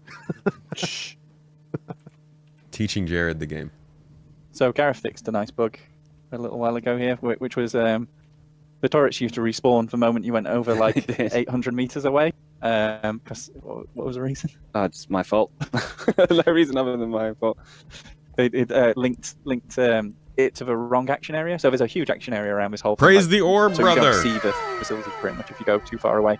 And if you go that far away, it's kind of expected that you're out of there. You're not going to come back again. So that's okay. And what do you do when you're down in this bunker, huh? Careful. Oh, they're killing drugs. Make sure you. They're don't destroying. shoot You too guys many remember boxes this in combat. mission? You might get the maze. Yep. Or you could take the drugs if you wanted to. If anybody's been here before, you might notice that compared to the previous version, there is now more white boxes of altriciotoxin. One down. Can confirm. Why don't we have more of these types of situations where you either have to choose to it's take possible. or steal the drugs?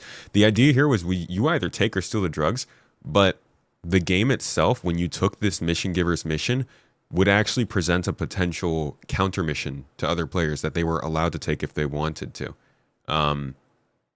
And those people could come and steal you. They could stop you from taking the drugs. Obviously, they could take them themselves. Like, it created this actually interesting dynamic between players. It didn't always play out that well, I think. We're missing a lot of features and mechanics that would make it better. But this kind of stuff is what a lot of people like about Star Citizen, and it doesn't. They haven't like moved on from this yet. They haven't iterated on this to make it that much better. Besides the dynamic events they've mostly done, which still don't follow the same format as much. You punched all the boxes. Yeah, that was the best way to do it. Well, Just punch them. Wait, we need the fake pseudo LMG. team chat. Serpentine maneuvers. God, what was that? I'm trying to remember the lines from the Gamescom 2015 demo. It's possible. This is actually quite terrifying to watch because I just think if there's going to be one stray bullet that catches him in the head. Got him. This is going well so far. May have just jinxed it. Hey, you're doing okay. Down. You're down or they're down? No, they're down. Sorry. Is that 2 or 3 more, perhaps? How many is there? Toe. I haven't killed anybody, so I'm just going to charge in. See what happens. All right, I'm right in front of you. One lefty. Nope. It's obvious they heard I was coming, and they're afraid. Nerd, are you in the server Yeah. room? Yep. On your Clear stick. this. First room's clear. They don't even have party markers. That might be a glitch. Going in. I'm just running in. Possibly all tangos down then. Yep. All clear. I got him! Yes. So right. Detox, Another hot pot. explain to Jared what he's looking for, and then leave him to it. Yep. We've only got 10 Indeed. minutes left in the show, so. Oh right, okay. You're looking for the barker ball. Brown. Wood chips. Okay, It's like a everyone, brown fan wood out. chippy substance. It's like bran flakes on steroids. And that was kind of my first thing when I tried this mission What are was these? what the heck do I look Smiley for? faces. Smiley faces. Big bags of smiley faces. There's a neon. Altritoxin? No, that's. That is ecstasy, I guess, in this world. Oh, wait, this is ecstasy? Alright, I got mine. Yeah. Yep. There you go. He's off to the nightclub. Going back to G. Now, what's, They had player the cool thing markers about this before. mission, though, Luke, is that you can collect all of these drugs, can't you, if you want to? If you have that kind of patience, and I've seen that you do, yes. You also run the risk of the people there to destroy them. Yeah. arriving. So the longer you take, the more chance. Oh, I yeah. think there also weren't multi tools and tractor beams back then. So there was no such thing as like picking up boxes, moving them around, turning them in. There wasn't like commodity trading where you were picking it up with the tractor beam and figuring out which size fits into your ship. This was it. 1/8 size boxes. You pick them up, you carry them, you put them down.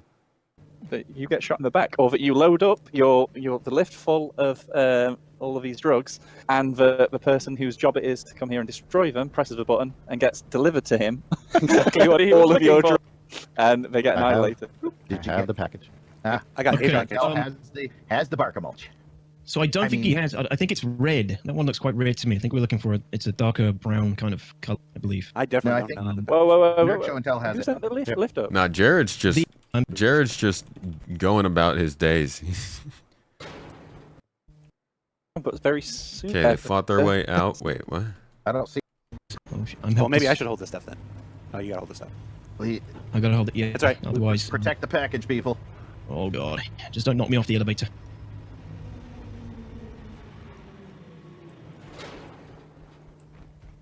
Clear.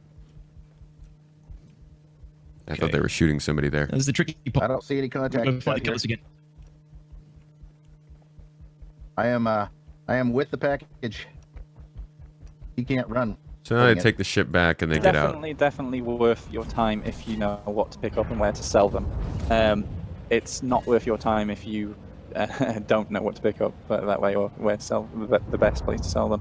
The thing Jared's I like about I'm waiting for Jared to get dragged out. They stack everything, and how it's always it's always in an order. It's like, okay, all the blue stuff goes over here. They've sorted on the deck. Goes over. It's so neat. My wallpaper at work for a while was a picture of somebody in the Cutlass with just very neat piles and boxes on my desktop. I was like, that's so cool. All of our players are so OCD with like not just tossing them in. They just want to get the most in they can, don't they? Well, you can't cross-contaminate. Devalue the cargo. Yeah. All right. So All right. we're obviously we're at the end of our. This was the end of this playthrough. I want to show you what they did with Gamescom 2016. I think that actually gave a little bit better of an idea of like what the heck they were even trying to do with Mission Givers. Whoa, bro, that's loud. So this one takes place in Levski, which is where we're going to be soon. This one also has Chris doing his whole "I'm going to lead this with my voice" thing, which always is quite the effect. Multiplayer at this resolution, in and out. But anyway, it's difficult. So here in all our sort of landing locations throughout Stanton and the rest of the PU, so there would be somewhere like we would go there to get our ship repaired. The way that we're going to have determine which area you would sort of respawn on essentially would be whenever you land at a landing location, you can go, so here's a residential area, and you can pay some money, some credits to basically get your room like an easy have on Port Olisar, and then when you sleep in the bed, that sort of says, okay, that's your checkpoint that you. So then if I was flying out in space and I got killed, I'd wake up in the hospital here in Levski as opposed to waking up in Port Olisar, and that's how you would sort of put your mark. So this Chris Brown ski cheating move, so we'll Chris's view we can sort of see through his. So yeah, here we are again, and Chris is somewhere here. This is the old Levski. He's coming around. There you go. Hey, you like my professor, my getup? Which This is generally how I'm dressed. I usually don't dress like this for work, but I wanted to come in and be able to teach you guys the good words of our Lord Pico today. So, hallelujah, bless you all, you great people. Right there. That's what I like to hear. Okay, so Glenn, let's turn around because we're going to go down to the Grand Barter Bazaar because that's where we're going to have to meet Miles. So head in. Let's go. Let's go down. All right. So this is the first mission giver they had. He is now in Lorville, but originally they had him showing up in Nix. And this is kind of to give you an idea of what the experience of seeing a mission giver is supposed to look like. This is just touring Levski. We'll be able to do that like this week. Here we go. And there you go. Looks like there's Miles there in the corner.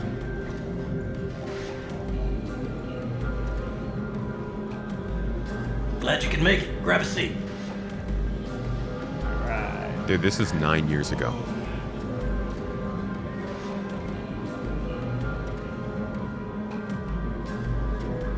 Sorry for the locale. Don't look like much, but the homemade stuff has some kick. Anyway, a job came in late last night. Some idiot hauler cut through low-sec space, got his crew vented. company needs to retrieve the ship's black box to claim insurance on the lost cargo. Should be a romper job. Get in, get out. All my people are tied up with bigger ops. So I figured I could use this as a chance to make a new friend. I'll send the details. Let me know if you're interested. I don't think anything prevented this release. I'm pretty sure. I don't know if this exact mission was in here, but you could sit down, talk to him like this.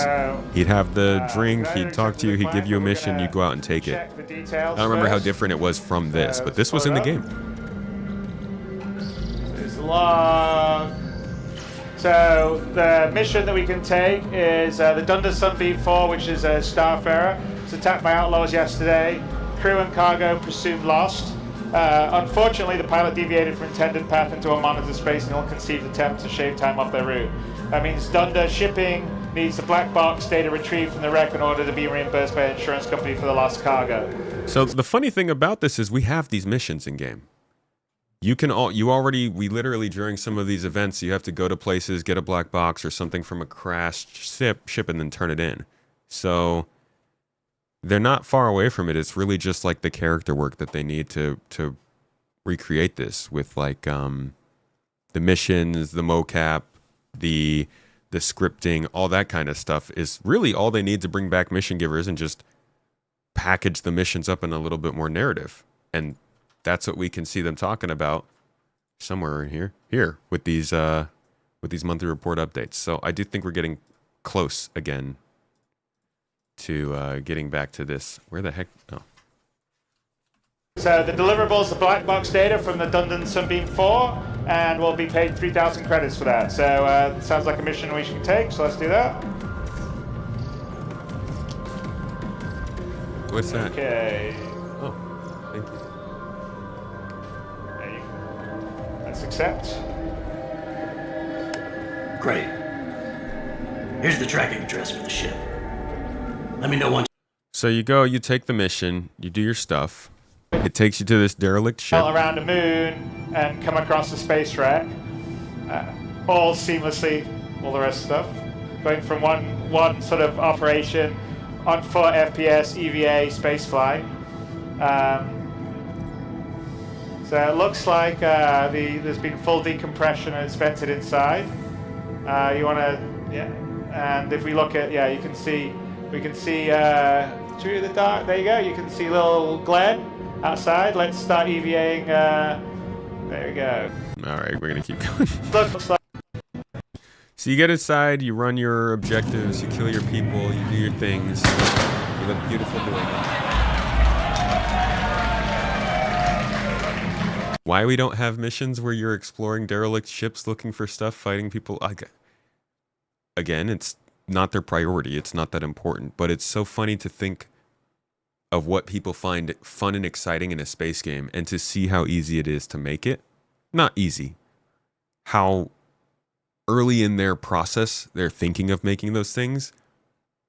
And then considering when they have the time to make content where they don't have to focus on getting the entire player base back into the game every month, but they can just build out side missions that are fun to do when you're in certain places.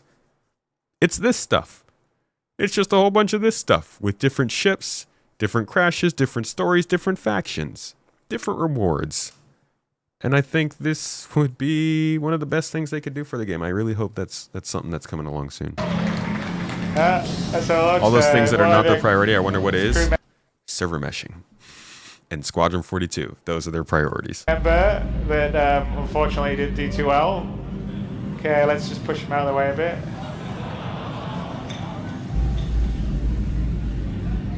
Head on.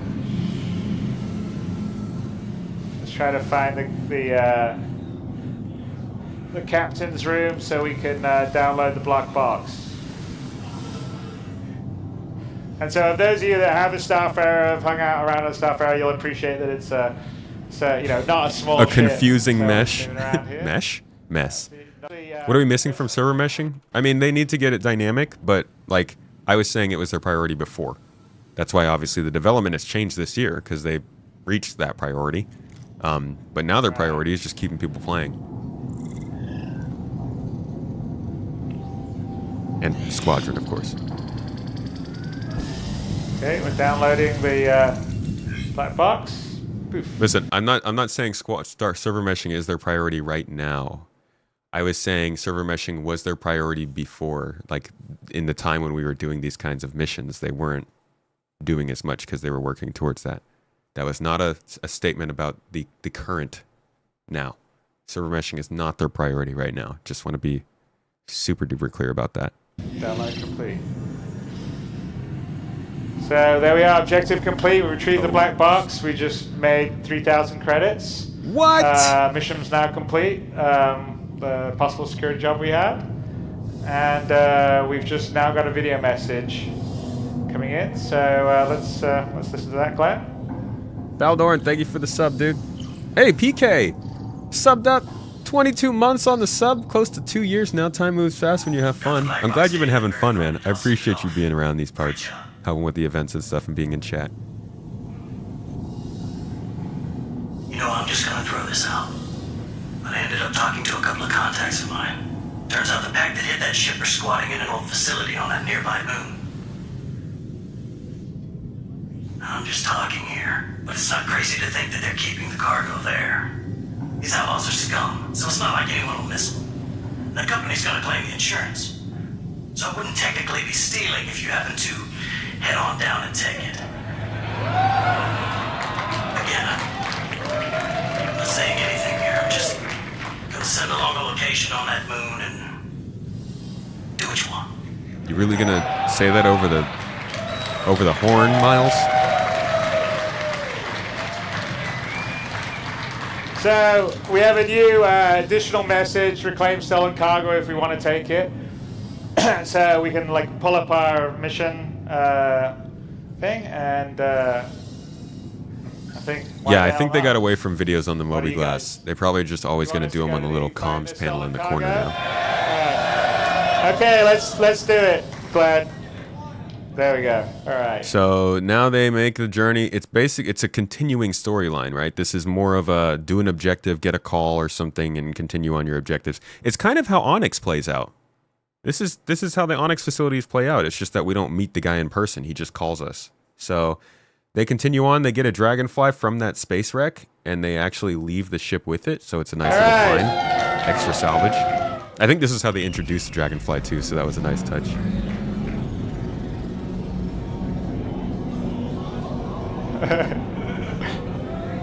There we go. Alright. So let's head back to the Starfarer. The Freelancer. And then they come down and take on another objective where they're invading the outpost base, the outlaw base. There you go. So this is Gregor here, playing the black. He's flying a black dragonfly up. He got killed. Alright, player one now. Back to player two, sorry. Player two. Player two. Oh my god, Chris. There you go, Jesus, dude. He gave them like 2 seconds to switch the camera. He got killed. Alright, player one now. Back to player two, sorry. 1,000. No, it was 1 second. This guy's like, back to player two. Player two! Get the What are you doing? Get out! There you go, perfect. He's like yelping at him. Player two. Oh red one, Jared, red one. It's very We'll Do It Live, and it always was back then. So they go through this mission, they like make this whole narrative escape and get their objectives. Looks like an exciting outlaw base. Be nice to fight through this. Then they they start taking these boxes back, right? They're stealing the drugs from these guys or whatever.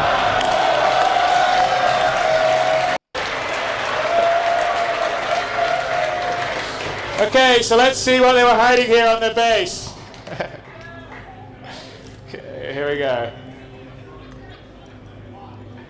George, I'm Professor Tomato. Came here to teach you some of the good works of our Lord Pico today. And, all right, let's take...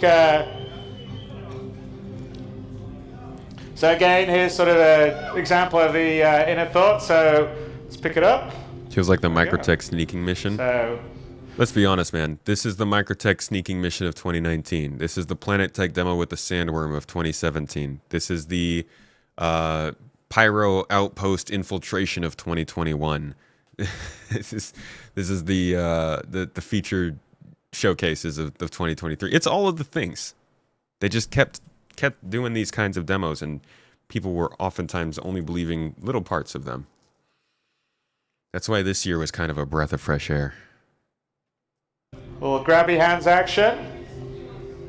So you'll be able to move and take things around as I've mentioned before. So let's take them out. You want to land the freelancer and let's start loading up the cargo. Yeah, Tatana, Evocati is absolutely right there. The bunkers we play now were made just for the 2018 CitizenCon. Glenn walks very slowly. He doesn't want to drop the box. They just kept with them.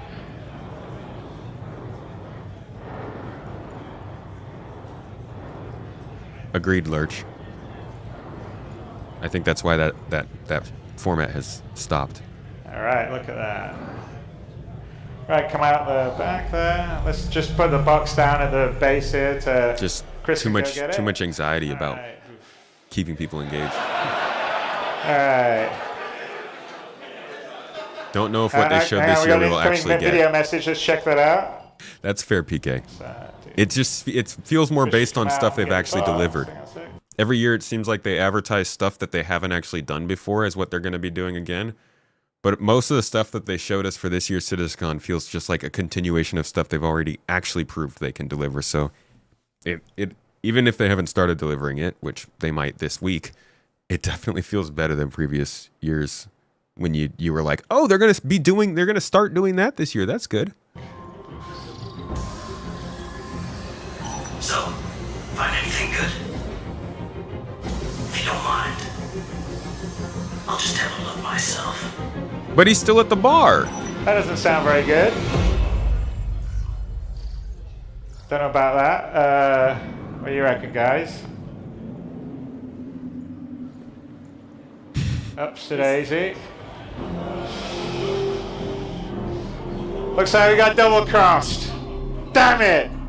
That's the end of the demo.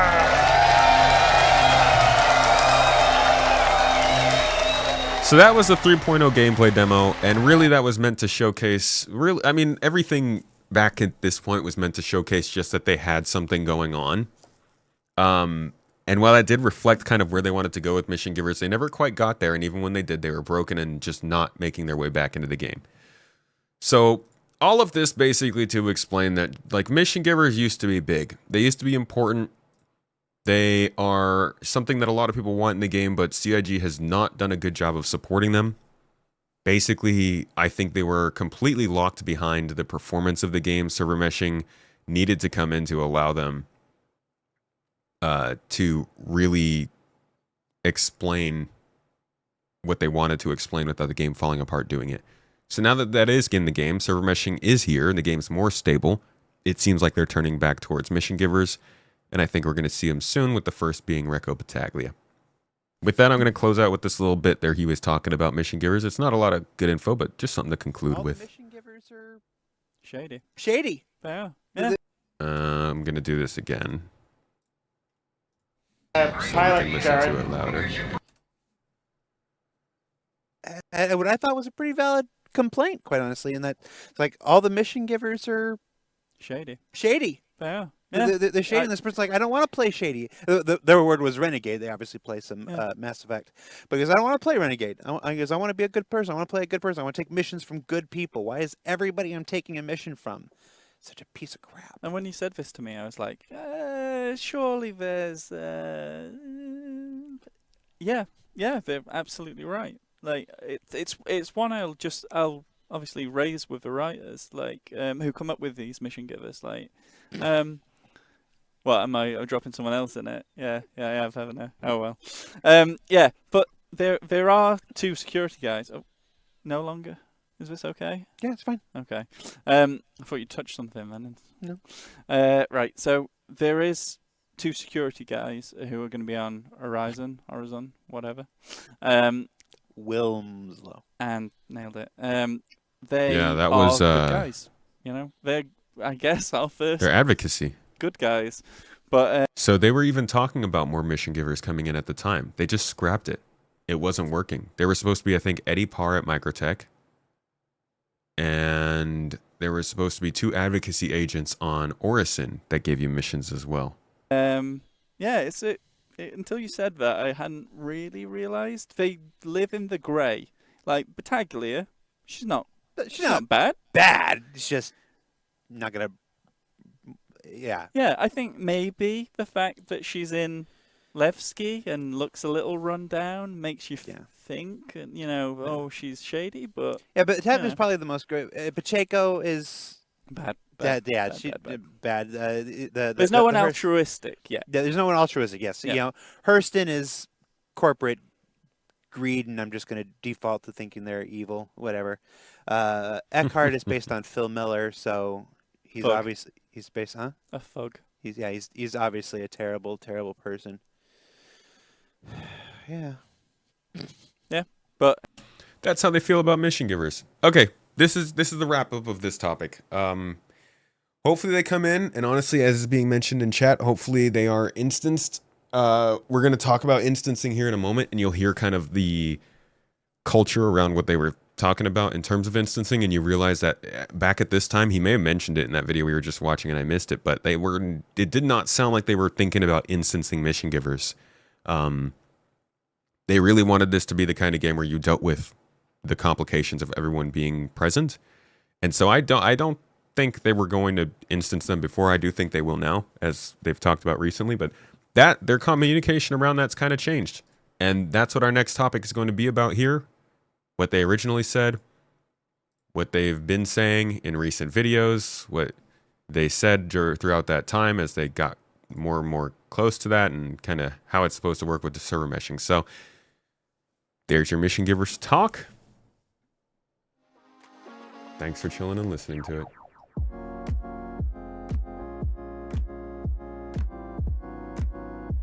Thanks for the love for the costume, my friend. This is a good one. So this is how I teach people about the good Lord and Savior, our sun. That's right. If you didn't know, the sun is what keeps you alive. Make sure to give your thanks every day, but don't get yourself burned, because it's also too powerful for you to understand. And if that ain't God, well, I don't know what is, Sonny. Wasn't Pacheco hunting down corrupt people in Hurston? Pacheco was trying to protect her criminal enterprise, and had a little bone to pick with her lawful security organization she used to work for. Do we shoot Professor Tomat today, chat? That doesn't sound like a good idea, friend. Faldorn, thanks for a whole year of tomato. A whole year of tomato. They tell you, if you eat a tomato every day for a whole year, my friends, you grow an extra foot. That's right. That's right. Hearts in the chat. Hearts in the chat for the love for fruits. Hey, I found the coin we got. Check this out. Actually, Mrs. Tomato found the coin we got. This is a little coin that I guess CIG gave out for attending CitizenCon this year. You see it. It says stuff. It's not focusing on said stuff that it says. But on this side it says Stronger Together, 2955. And on this side it says Levski. But it doesn't focus on the coin. So I guess they do these for each CitizenCon, because we have one here for the 2953 CitizenCon as well. Mrs. Tomato got all my goodies and stuff here to show off to the people. Yes. You? No. What do you do? Who did it? No. Nobody said to shoot me. No. Sorry. Hasn't happened.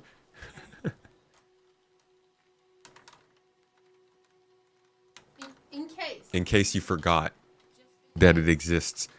You join the stream to see some news, and first thing you see on webcam is Albert Einstein. What the hell is happening here? Sonny, Albert Einstein was one of the best newscasters of his day. You go and look up Mr. Einstein's YouTube videos and his TikToks and his Snap Shorts. Oh, Cuban done up the chat. He's dropping the subs. Ow! Ow! Shit! Jesus Christ! Ah! Oh, stop it! Cut it out! I'm an old man! You're gonna knock the hair off my head, okay? Oh shit! Not in the face! You on the face. In the f***ing face, little girl! I'm so sorry. You want to go? You respect your elders, you mother. Jesus Christ! I ought to find your parents and whip them a good mount. How could you? Nobody even asked for such a thing. Oh, you did. How dare you, Lurch, Slow, and PK? I'm gonna grab you by the ear and drag you out back and spank you with a ruler. Oh yeah, here you go. Yes, of course. I'll give you your dots back. Go ahead and shoot them with me again. Yeah, good times. I was just trying to show you a coin. So very sorry. I know you guys all came for the classroom. Trying to learn some knowledge today. Well, Cuban. I will say this. You, my friend, you've been here supporting. Not getting me shot. Or doing the shooting. I am a professor. A man of space. I will not have this.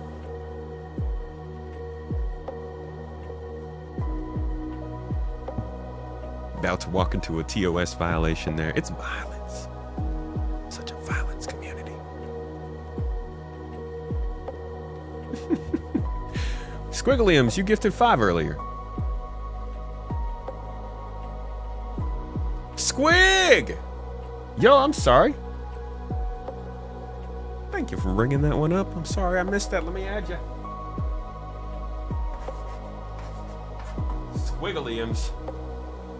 I don't know how to spell it. It's not an easy name. Squigglums. Now I know.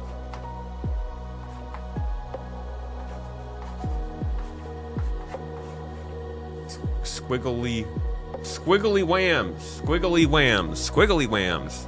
I can say that. I know how to pronounce it. Violence is the answer. Oh! Einstein didn't know what he was talking about. Thank you, Squigs. Squig is good. Thanks. Thank you for supporting the stream. Keeping it going. Welcome to the Toes Gang. Welcome to the Toes Gang, student. Yeah, the Nerf dart got caught in the arm. All right, kiddos. You got any questions before we jump into the next segment? We're going to talk today about the instancing. Isn't that how old professors say their favorite words? What? We're going to talk today about instances. Instance. We're going to talk about instancing. You have a lot of thoughts about instancing, but it's not doom and gloom. There's a lot of thoughts about instancing. That's what we're gonna jump into today. See how exciting it is for everybody. No, violence is the question. Yes is the answer. Mr. Mage.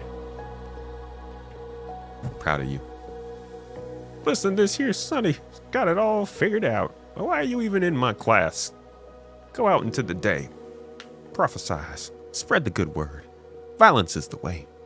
It is known.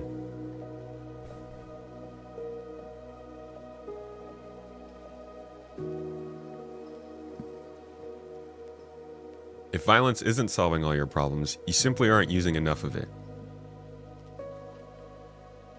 Violence is like a tool. You must apply it in the right ways. Sometimes more pressure is necessary. You can instance a bar to 50 people and have entry and exit free for someone to come PvP up the spot. Right. Instancing doesn't necessarily mean no guns. The right of percussive maintenance to fix stuff. Percussive maintenance. Regular haptic feedback. Violence always the solution, just not always the best one. Instancing does not mean PvE only, you're absolutely right.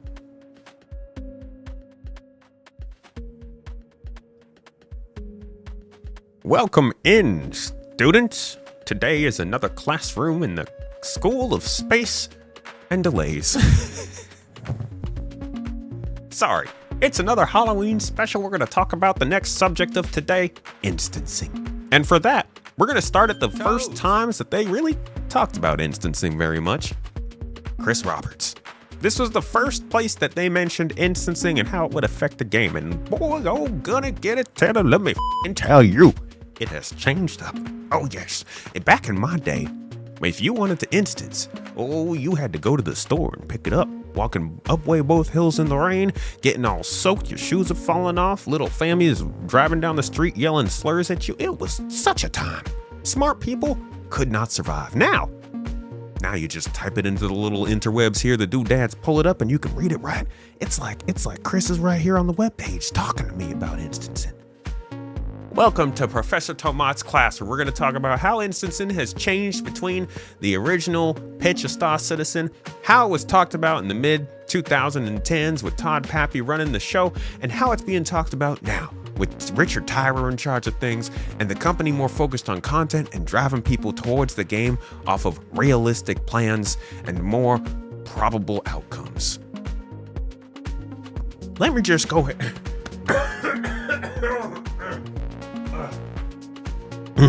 Sorry, I had to get my voice back. It's the allergies, you know?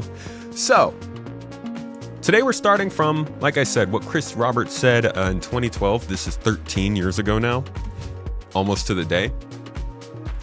Instancing was going to be really big in Star Citizen.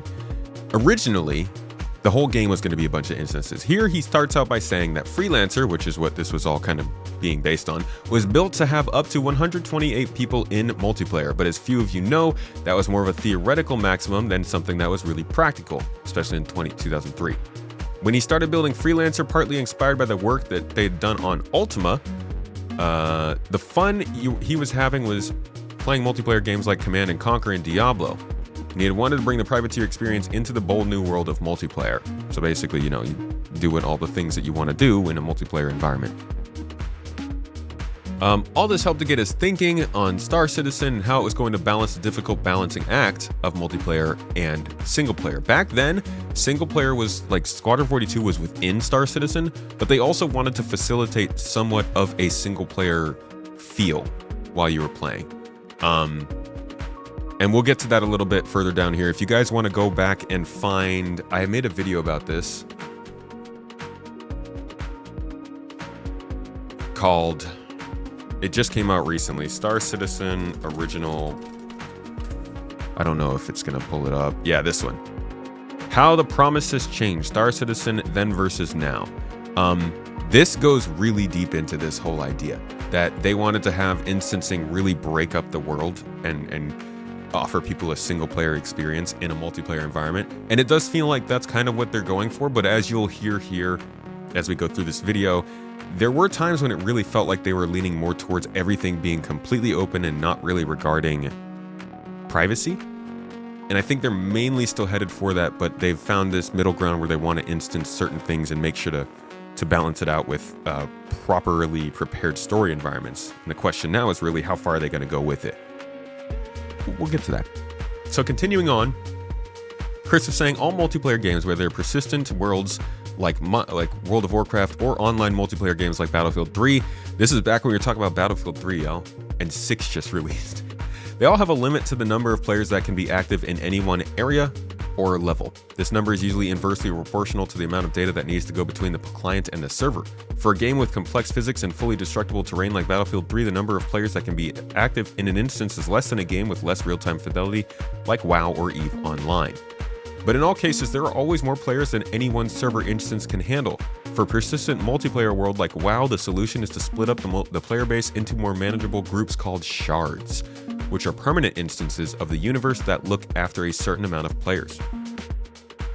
One thing I don't like about most MMOs is the fragmentation of the player base between these shards.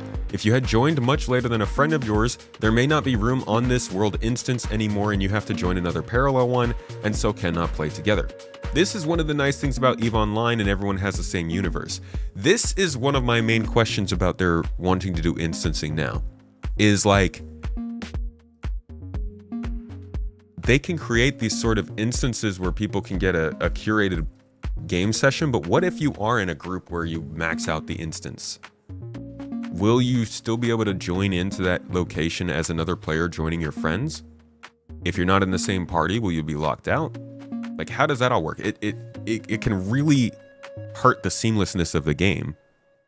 And I'm willing to see what their solutions to that are. But the idea of everybody being able to show up at a place and find your friends that were already there starts to get hurt when more and more locations get instanced. So we will see there. Now, they say in Star Citizen there's going to be one persistent universe server that everyone exists on, so you will never be separated from your friends, and if you want, you'll be able to join up and adventure together. You can. Due to the fidelity of the dogfighting and physics simulation, we can't, however, handle thousands of players in the same area of space. Even if you had enough internet bandwidth to handle the data going back and forth and a supercomputer for the server, there's no PC, even with quad SLI, that could render that many spaceships with Star Citizen's fidelity. So even at this point, they were admitting that, yeah, it changes as tech changes, and that's a little frustrating. But it also changes over time. The way it works is that the persistent universe server, which we're calling the Galaxy server, keeps track of all player assets, group relationships, and locations inside the Star Citizen universe. That's your entity graph. As the Galaxy server isn't handling any real-time action, it can handle our complete player base, which right now would be about 45,000 players, but is designed to be able to scale to millions if need be. The other key thing the Galaxy server does is dynamically place players based on their location, skill level, alignment, and PvP preference into battle instances. Think of a battle instance like a Battlefield 3 multiplayer session or a World of Tanks battle, with the key difference that the selection of players is done transparently and is in fiction.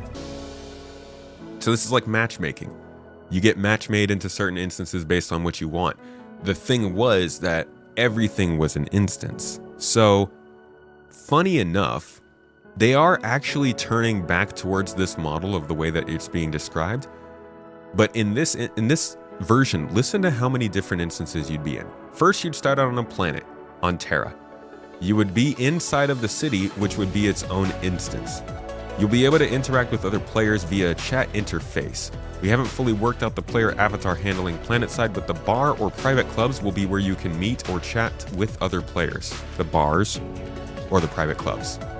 Besides populating the bar with NPCs, the game will also populate the bar with other players. If there are more players planetside than there are slots for avatars in the bar, the ones visible to you will be based off your friends list, and then it will be based on relevance to you.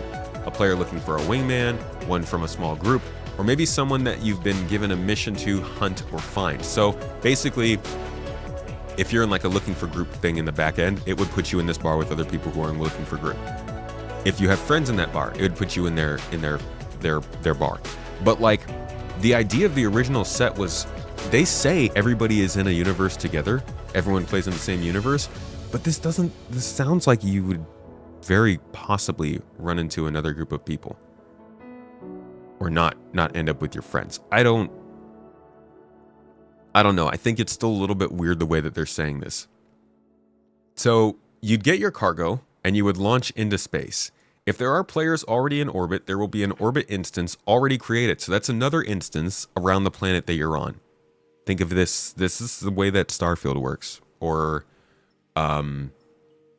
Star Wars Outlaws. If the instance is not full, you'll be placed into it. If it is full, then a new one will be created, and all of those orbital instances will reserve spots for your friends and persons of interest, just like in the bar.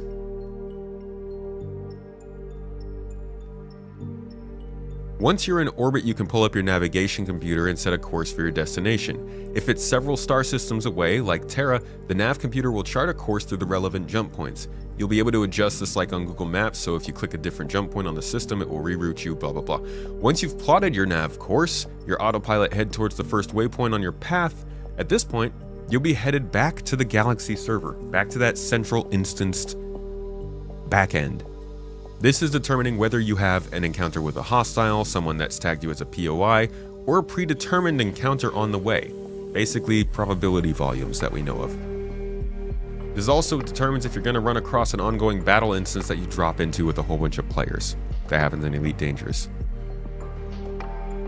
These encounters could be with an NPC or live players and are sorted on skill level, and also, which is important to all of you that will want a more single player experience that don't want to deal with griefers, based on your player versus player preference. So if you've set your game settings to low PvP and you're in a relatively safe area, you will likely have an NPC encounter as opposed to a PvP one. So there was also the ability to choose if the instances that you showed up in were a little bit less hectic. Obviously that's not a thing now since the space isn't instanced, but who knows, maybe something like that will occur for the open instance locations that we can access. He said, my hope is that for this dynamic is that it will allow people to first play Star Citizen in safer, more single-player open-world style, but as they grow in confidence and want to test their mettle against other real-world players, they can take the training wheels off and get into battles with real players. So that is what they're trying to do geographically now through security and different styles of locations, kind of like with Eve. And that's where they started to turn to throughout time after this. He said, now if you're playing with your friends who you can link to the game POI tagging system, they will be with you when you're pulled into a battle instance, whether it's against NPCs, real players, or a combination of both. So kind of a single player, multiplayer experience. Once the Galaxy servers determine that you will have an encounter based on the above criteria, it either dynamically creates a battle instance or puts you in one that already exists, and that instance has room for new players. Once the hostilities or event that triggered the dropout of autopilot has been resolved, you can hit autopilot again, get handed back to the Galaxy server, and go on your way to the next nav point. You will always drop out at jump points and planets where you will need to either make a jump into the system or land. The process is continued until you reach your final destination, which in this example would be Terra. The advantage of this system is that it allows you to tailor your experience towards your preference, solo, co-op, or full PvP. It also doesn't partition you into different parallel versions of the Star Citizen universe, as everyone is kept on the persistent server. I feel like that is a complete lie. These instances are persistent versions. I get that they all are working on the same economy and simulation, but you're literally going to jump into a location and see a different version of that location than someone else, because you have different preferences. It's weird to say that you're both going to instance locations and make them work towards your preference, but then also say that this is going to have parallel versions so everyone is kept in the same persistence. You got to pick one. And I think they're trying to split it, but they're definitely trying to give people their preference at the moment. And this is where the conversation gets interesting around, is it right that they're doing instancing more? Is it how far they go with it? Is that right? How they implement it? Is that right? When we have years and years of them kind of pushing this idea that they wanted a full, seamless, everything in the universe exists one-to-one and you kind of have to deal with that stance, versus this more, we're going to have some instances, we're going to protect some play locations. That conversation is going to get real complicated over the next few months and likely will never resolve itself. They finish up by saying the key to all of this is player choice. You want to play alone? You can. You want to play with your friends to join in co-op? You can. And if you want to be challenged by other real players, you can do that. The special part is that you can have all of it happen in the same holistic universe. They can still achieve this. I don't really care too much about what technology they're using, as long as they are sticking to this idea that you can play the game how you want, but there will be consequences for playing it either way. I think they can still do what they want to do, but it's not going to play out exactly like they've said here, and it's not going to play out exactly like these videos that we are about to listen to right now that have them talking a little bit more about instancing.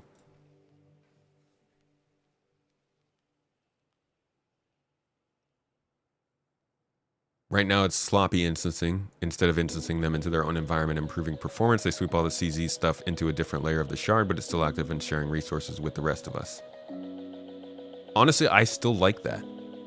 And it sounds like they'll still be doing that. They'll be doing public versus private instancing, and CZs would be a public instance. Exactly.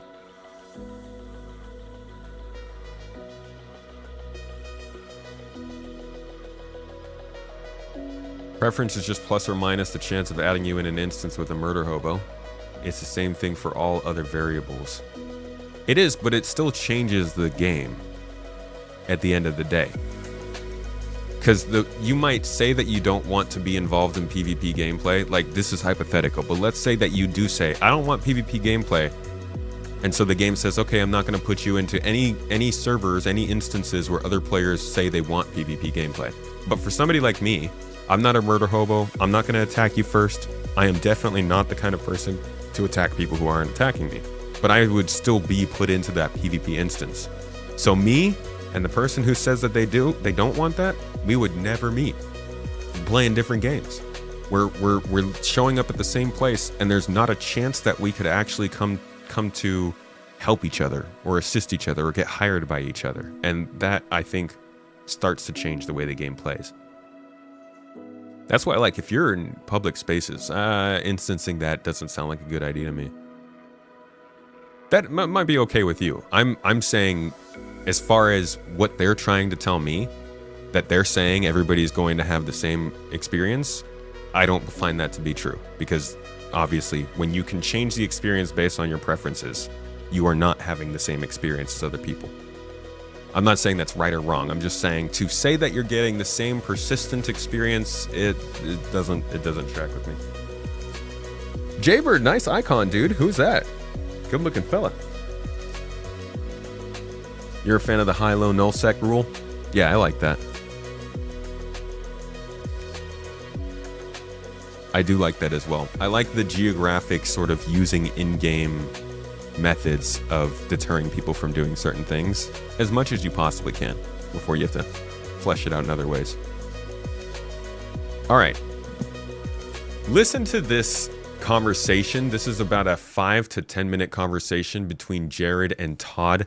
This isn't about mission givers, which was a big topic of today, but it is about hangers, persistent hangers, and instancing in cities. I've referenced this conversation a few times, but I've literally never found it. And then today, while I was doing some research, came across it, realized it would be a great thing to include here. This really shows how they were thinking about Star Citizen from a philosophical level back in, this is 2019, I think? 2018. And you could get an idea of how much that has changed over the years from this. A little bit more about how you... Oh, god dang it. Hold on. Let's go back to the other browser. So much easier over there. ...to work later in the game. For instance, will the hangars that we pledged for generate cost, i.e. in a game package? Can the hangars be expanded? Are the hangars persistent somewhere or somehow? So this is something that we're going to have a meeting about next week, in particular about HABs, and I think it also applies to hangars as well. So the discussion is going to be, are HABs instanced or hangars instanced, just because, you know, if somebody's trying to take off, if 500 people are trying to take off, you know, do we wait in line, that kind of aspect. So like most Star Citizen players have a problem if you're waiting more than like 10 seconds to get out, I would say. So more than likely, they will not be instanced. I'm sure CR will want to have something, okay, if 5,000 people want to live on Hurston, and in particular Lorville, then there's, you know, maybe 5,000 apartments. You might have a closer apartment than I.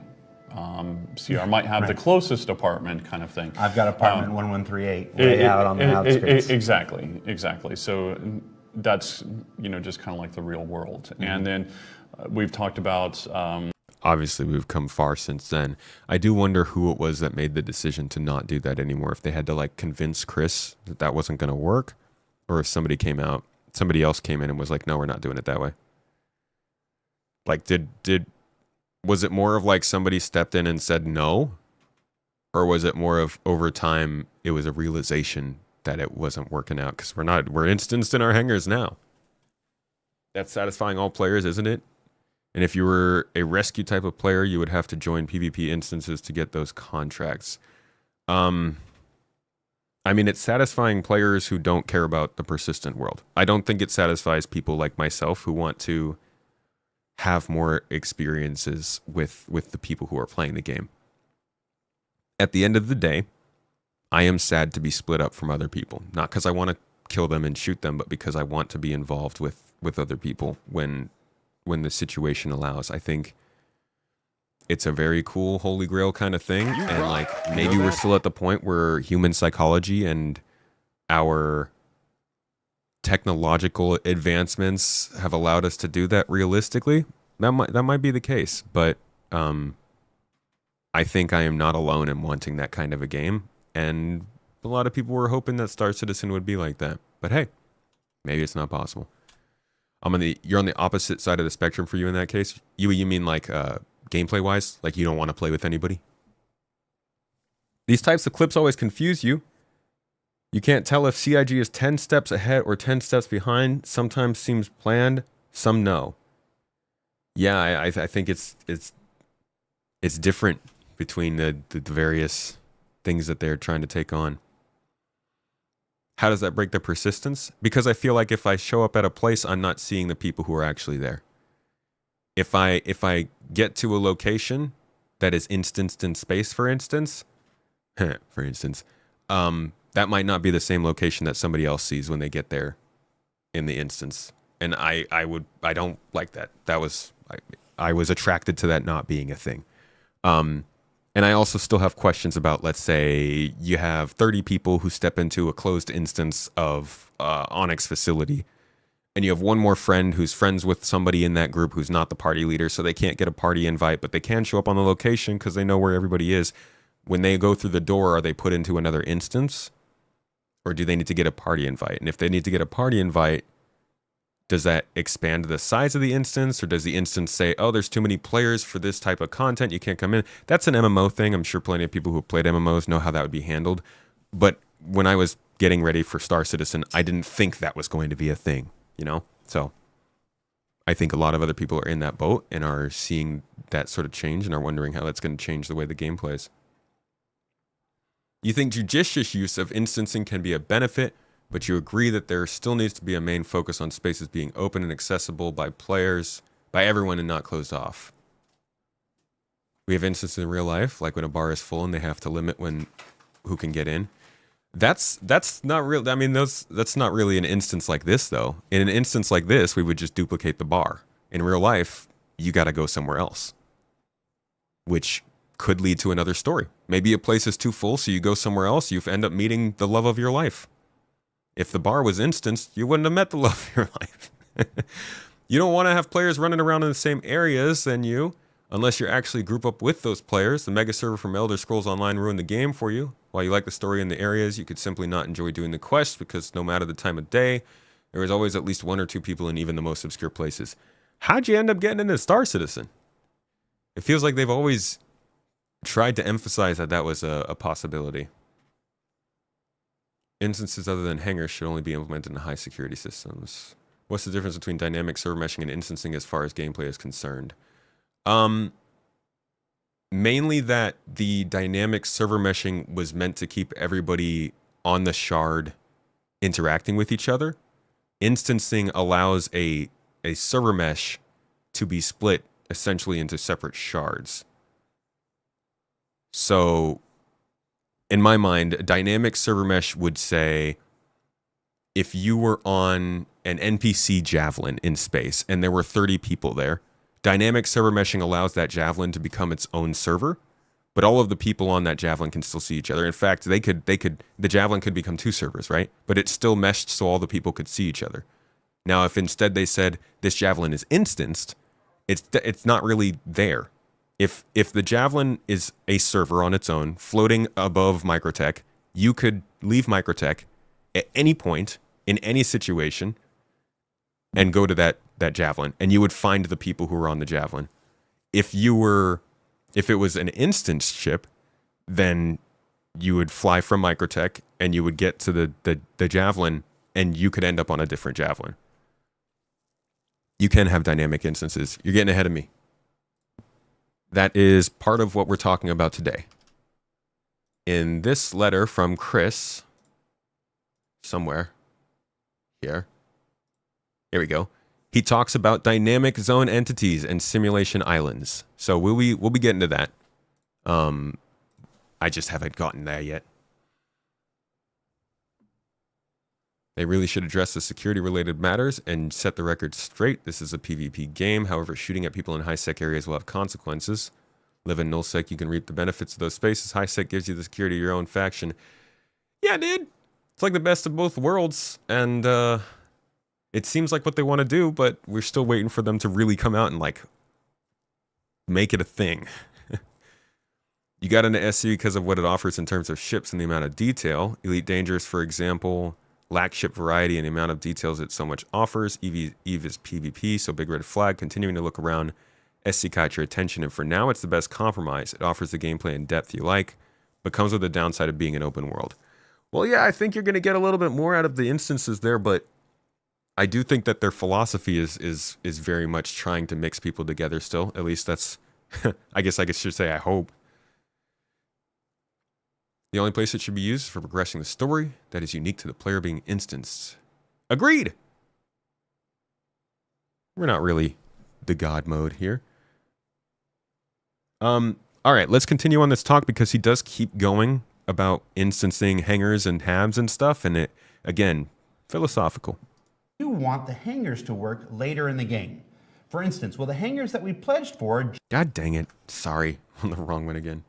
Obviously, the more players that want to go there, then it has economic factors associated with it. So therefore, if you want to rent there or something like that, it becomes more expensive, you know, as it goes up. And then at that point, you can get priced out, or people will move around the universe. Right. So with the hangers... He's actually kind of saying what I was saying before. If there's no instancing, then there are more motivations for players to move around because it's more expensive, there's too many people, all that kind of stuff. There are actually some really interesting ramifications of, like, you'll find people out in the middle of nowhere living life on the frontier, not necessarily because that's where the best gameplay is, but because that's where they feel like they can get the gameplay that fits them the best. I mean, I would consider that hangers and habs are basically kind of interconnected. So if you have a hab, more than likely you're going to have a hanger associated with it, possibly even a garage. So as far as player hangers go, then it might be that those are at very specific locations. And that's something that we still need to kind of work out. You know, do we have them all, or do we have the ability to have, you know, 500 at Loreville and then 500 at Microtech and then 500, you know, and it's these kind of conversations that we need to have and we need to, you know, think about, just because I know people want to be able to go in and personalize their stuff, you know, not only their habs, not only their hangars, but also their ships and it's one of the interesting I wouldn't say challenges, but opportunities the Star Citizen provides us. In most any other MMO, the idea of not instancing something like, you know, this many hangars would be absurd because you just don't have the real estate. For Star Citizen, with the size and scale of our moons and then the upcoming size and scale of our planets after that, we actually have the real estate to explore this as an option. Again, that's I like that he said explore it as an option, because they explored it and it's no longer an option. But just having the real estate's not enough. Gotta have the tech. We don't know if it's a good option yet. Yeah, but we can afford to explore it. Yeah, I mean, we can talk about it. We can look at it. We can, you know, do test mock-ups of, you know, okay, we have a spaceport. Okay, how big is that spaceport? How big, you know, how many hangars can we actually get in there that look reasonable? Or is it that basically you're renting a space, you know, as a storage, and then at that point they bring your ship up? To be clear, Squig, I'm not saying they shouldn't use instancing. Don't get me wrong. I'm not arguing that instancing is bad or shouldn't happen or something. I'm just explaining how it affects the way that I see the game. I think that instancing is good. I think it's going to help the game. I just think it is a change to the way that I like to imagine it playing out. And then you can take off. And there's only a limited number of player hangars there, and there's a limited number of player hangars on New Babbage and Horizon and Pyro and, you know, that kind of stuff. So those are, or Terra, like those are the things that we need to think about and you know, have a discussion between Tony, Chris, myself, and Paul Randell, just to figure out, okay, how are we going to take this? How are we going to push this forward? Yeah, it's. I remember when we introduced the idea of land claim licenses back at CitizenCon last year. There was a lot of discussion about how many of these can you actually put out there. Right. And when Tony did the math, it was like if every single Star Citizen had a 4 kilometer, a plot of land, there was still enough room on one of our larger planets, not one of the smaller ones, one of the larger planets, to put everybody on one planet. And a hangar isn't going to be 4 kilometers. No. So it's hard to wrap your head around that scale. I live this life every day. And thinking about our small hangars versus our medium versus our extra welcome large in. hangars, like there's quite a size difference in there, and we're working towards creating them in a modular way. So then at that point in time, we can actually switch skins, or we can switch colors, or switch building styles, and then we have new hangars. We got a question from the live chat. It says, will there be more mission variations in 3.3? So that, I think, gives a pretty clear kind of sign of like, they made sure to mention that this was something they were exploring, right? So they didn't promise, oh, you're never going to, like, everything's going to be real in the world. There won't be any instances or anything like that. But you could hear where they wanted to go in terms of the design of the game. Like, there was an underlying philosophy during these years of, we want everything to be as one-to-one as possible for you to feel like you're living in the universe, which is what every game wants to do to some extent. And you got to make sacrifices to keep that feasible both physically and psychologically for players. But now I want to jump to the way that they talked about instancing in the current day, because these are different people talking now. The names that he mentioned were who? Paul Reindell, Todd Pappy, Chris Roberts, and who else? So this is something that we're going to have a meeting about next week, in particular about HABs, and I think it also applies to hangars as well. So the discussion is going to be, are HABs, because if somebody's trying to take off, if 500 people are, more than likely, okay, if 5,000 people want to live in apartments, you might have kind of thing. I've got an apartment one. Where did he answer? Like the real world, and then we've talked about obviously the more players factors associated. Expensive, as it goes the universe. Right. So with the hangars connected, so if you have a HAB, more than likely you're going to. All right, I could just search for this. Possibly even a garage. So as far as player things that we need to think about and have a discussion between Tony, Chris, myself, and Paul. So Paul Reindell, Todd Pappy, Chris Roberts, and Tony Z were the people who were talking about this kind of design infrastructure back then. Todd Pappy and Tony Z are both no longer working on this stuff. Paul Reindell, I'm not really sure too much of what he's doing. I think he's... Is Paul Reindell still there? I don't think he is anymore. No, he is. He's doing the server meshing stuff. That's right. Yeah. So he's director of engineering. I don't even know if he's the boss of Ali Brown, but Paul is doing a lot more back-end stuff recently. So, and then there's Chris Roberts, right? So those are the 4 people who were talking about this design stuff. But I want you to pay attention to who's talking about it now. Ian Leyland has made a lot of progress in the last few years. He's always been around and pretty high up, but he's art director.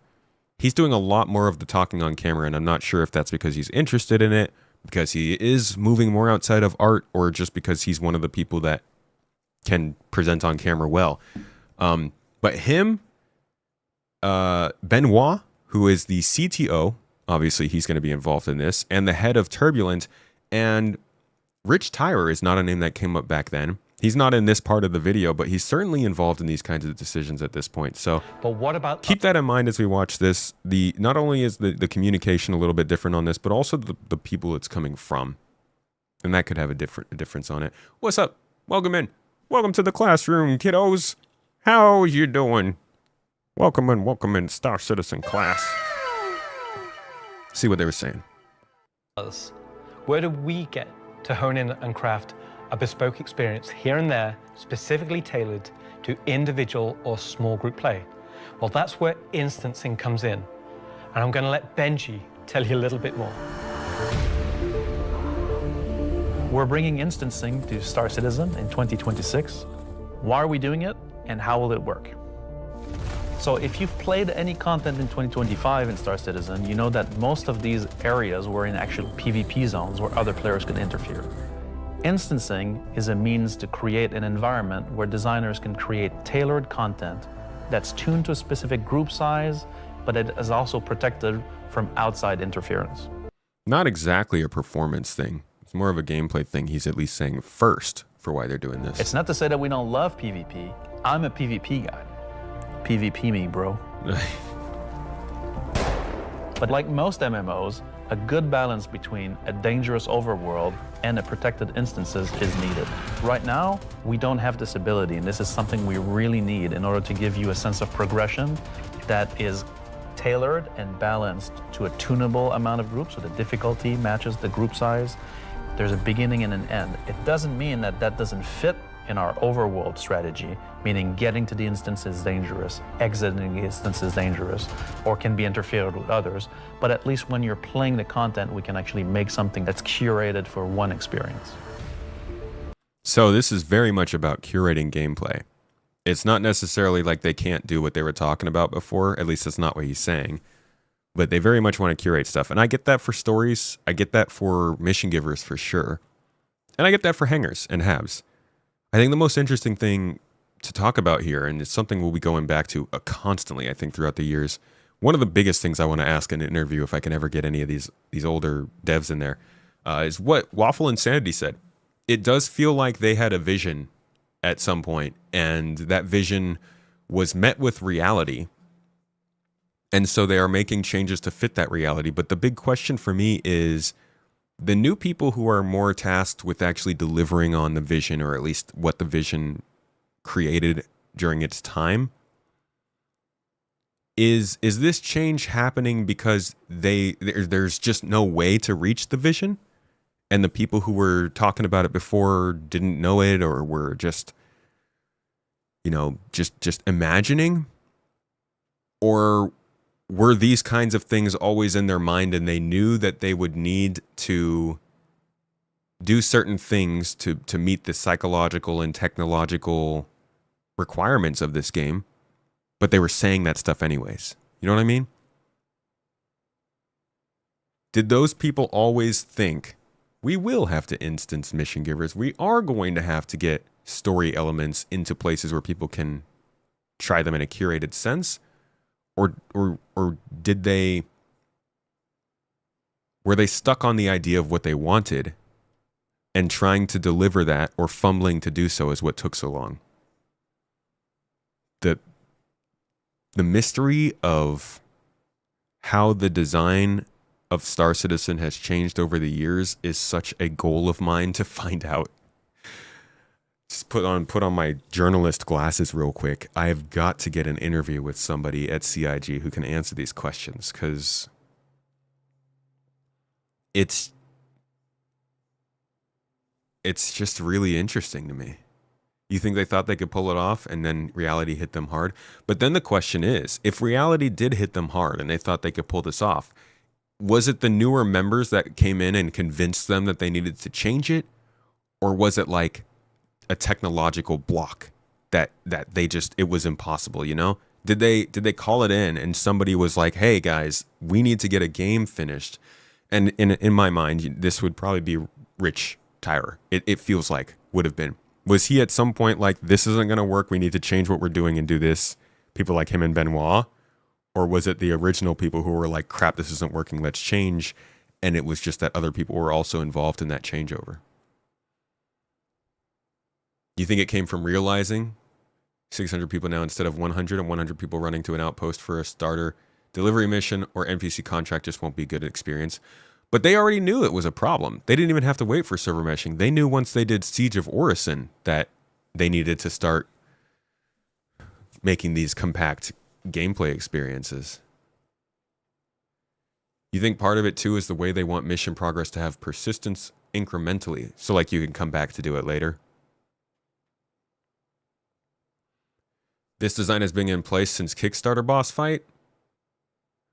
I mean, we just went over that though. It clearly, it was not. You'll have to watch what everything we went over in this stream. I don't know if you've been here the whole time, but like we looked at what they talked about. It's still here on the screen actually. Is it? Yeah, we went over Chris's original idea for instancing, and it is different from even what he said here. But this disagreed a little bit with what they said here, which was 2018 with Todd Pappy, which is a little bit different from what they're saying here, which is 2025 CitizenCon. So instancing was involved in some way since the beginning, but they've moved a little bit in their design throughout the years, and they haven't said certain things and have said other things during that time, so it's hard to tell what their actual thinking was and how it would actually quantify itself, become a thing in the game, metastasize. Instancing goes completely against the design of how salvage, repair, and medical gameplay were sold to us as backers of 12 years ago. But that's not to say that instancing isn't going to be still available. I mean, like what Boss had said, in this situation, in the way that he originally described this whole instancing thing, it could.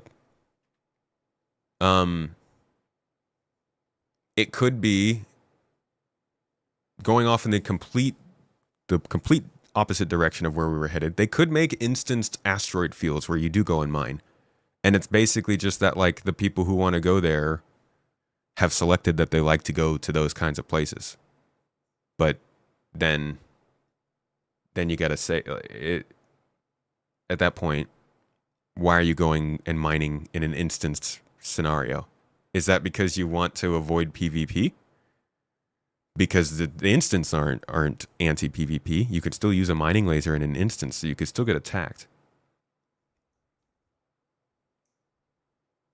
They would have to be private instances, in which case, yeah, salvaging in a private instance would be lame. I don't know, man. It's a rabbit hole. We could just keep going on and on with what ifs and superlatives here. But it's certainly a bit of a change from how they've talked about it at different points throughout the project, and I'd be so interested in learning more about their motivations for changing it and why they did.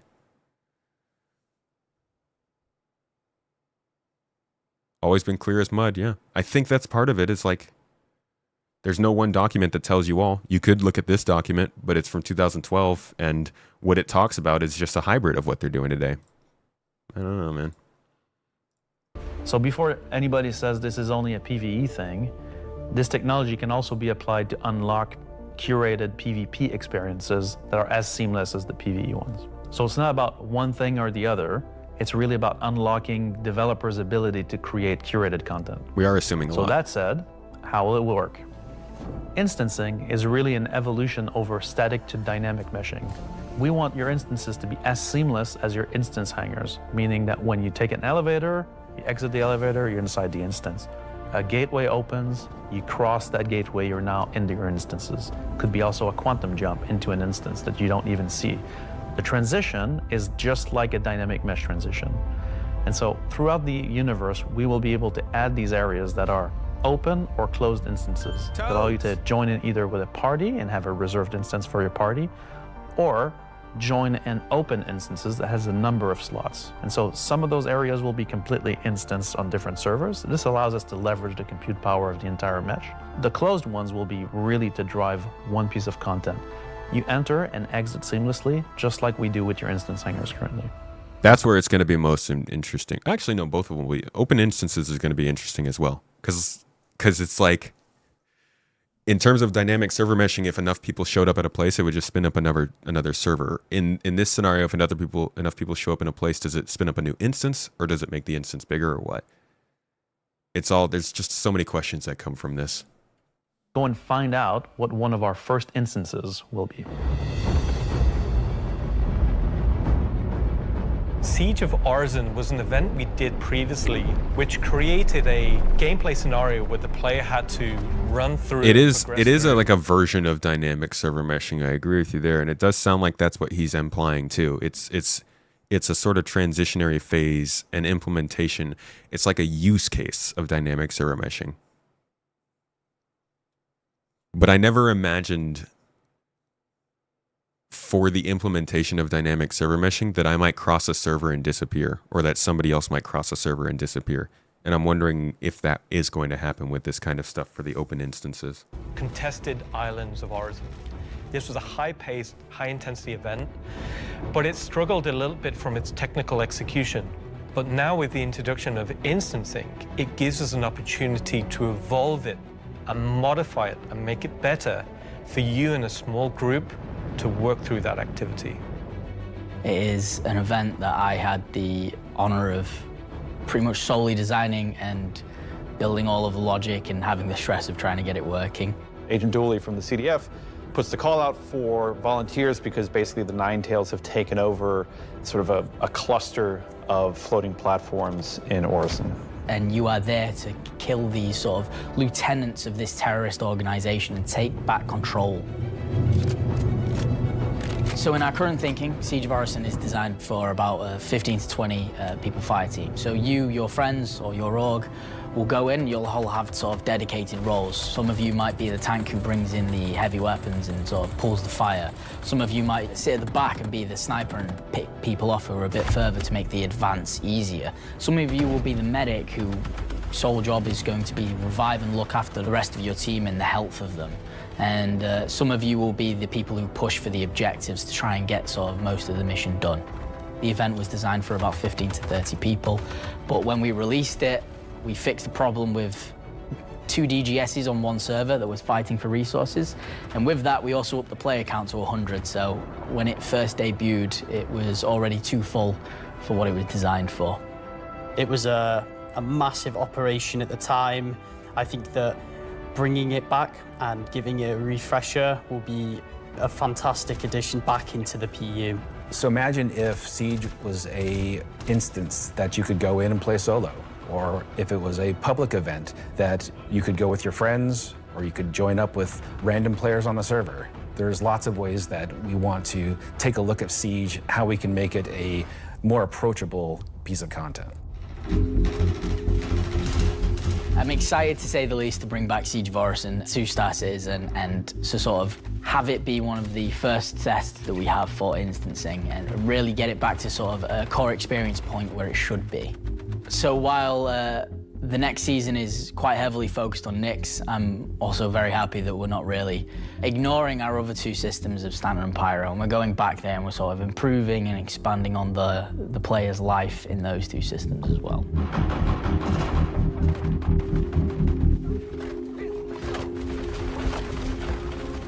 I could see an open system being a really good, really fun for Siege.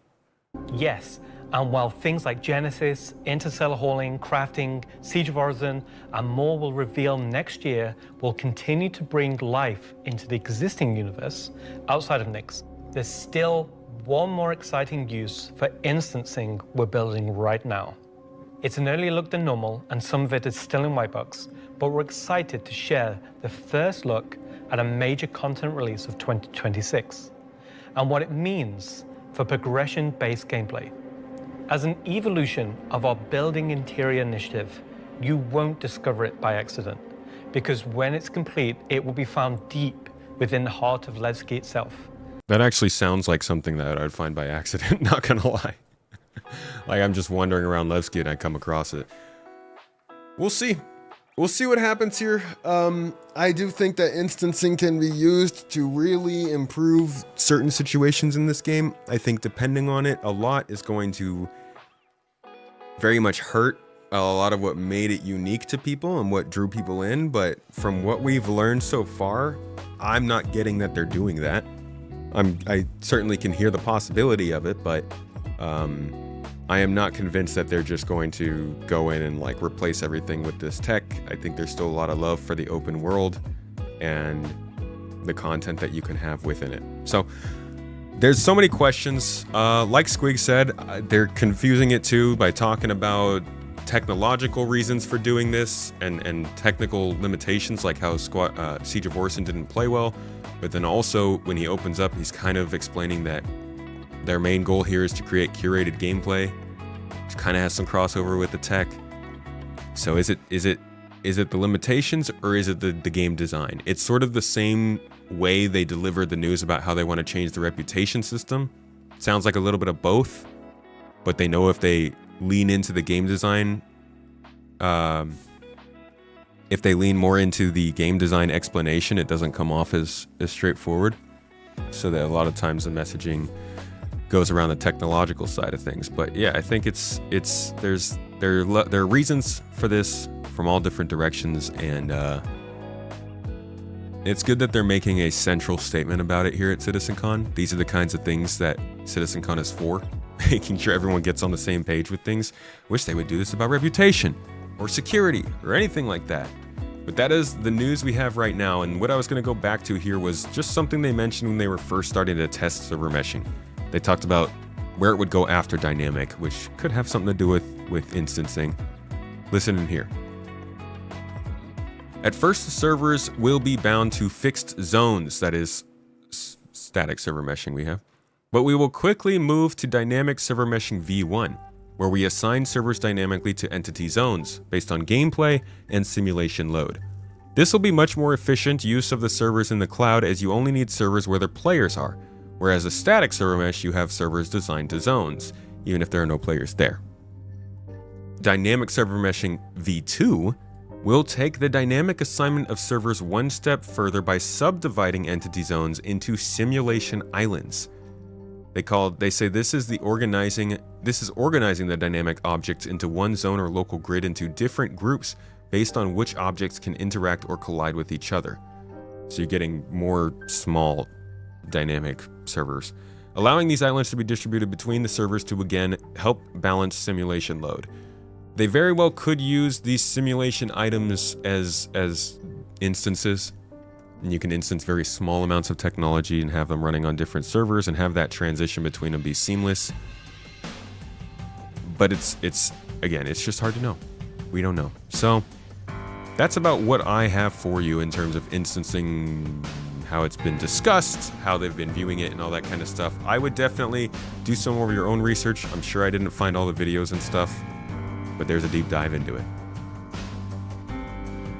Yeah!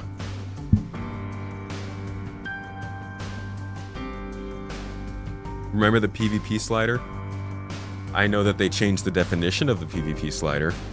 First, it was supposed to be you decide whether the instances you load into are more or less PvP oriented. But then they started to say that the PvP slider was actually a developer-focused tool that allowed them to decide how much PvP would occur in a location. Kind of the same thing, but in the first example, it makes it sound like you get to decide how it works. In the second example, it's more reactive too. I guess both of them can just indicate that you get to determine, and then they pick a rule of how much PvP might apply at a location. Maybe they didn't change it. But yeah, I do remember that. You think there's diminishing returns for dynamic meshing? If 500 people tried to run station CZs, you could give it the biggest dynamic shard you could. You still have 500 people trying to interact with one fuse panel. Yeah, but I mean, if you had 500 people playing on that dynamic shard, at least you could say split it into 2 shards, and then it's running smoothly. I think that's definitely worth the returns over just everybody in that shard running crappy on a single one.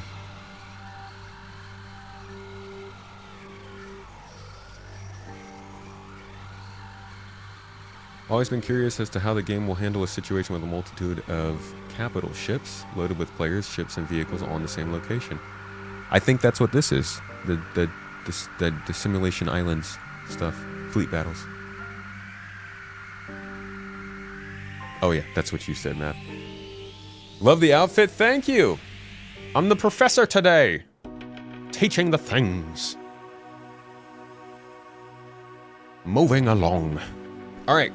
Can I drop you guys in on one of the more surprising things I found today by accident that I didn't mean to find, and then we can jump into like questions and chilling and chatting? Oh wow, it's been 3 hours. That's surprising.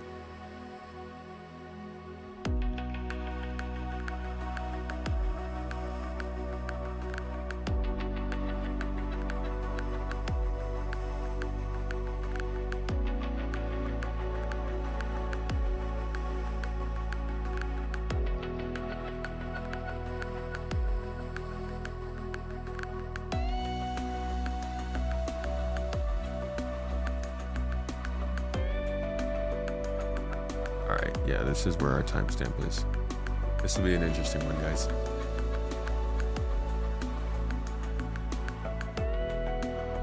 We guys have an instancing now with different continental zones. I don't think there will be much difference in play experience. I mean, that's the whole game world. That's different.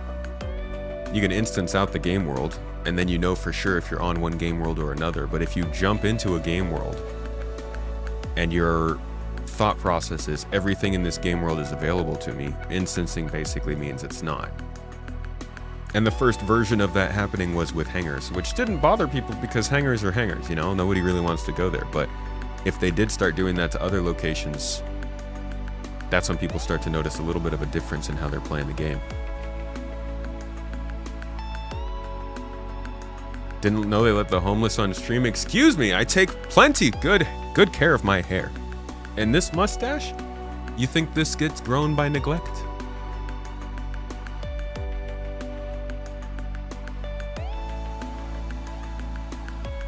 Let's say they do implement instancing in the worst way possible, which I don't believe will be the case. With enough community outrage, do you think they would redo it? I don't know, man. If they went with like the worst possible format, you would think there was a reason for that. That maybe means they can't redo it.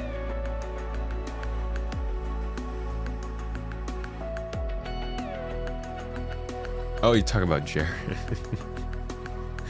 Yeah, he had that long hair back then.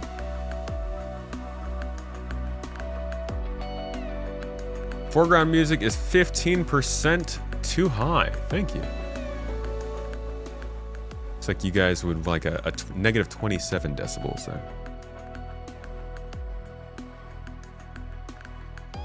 All right, check this out.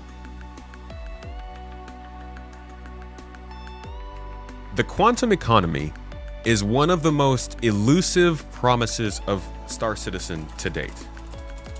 If you go and you search for Star Citizen Quantum, and I just want to say it is Quantum, not Quanta, don't drive me nuts. We've had multiple videos that are kind of detailing this. I myself have made too many.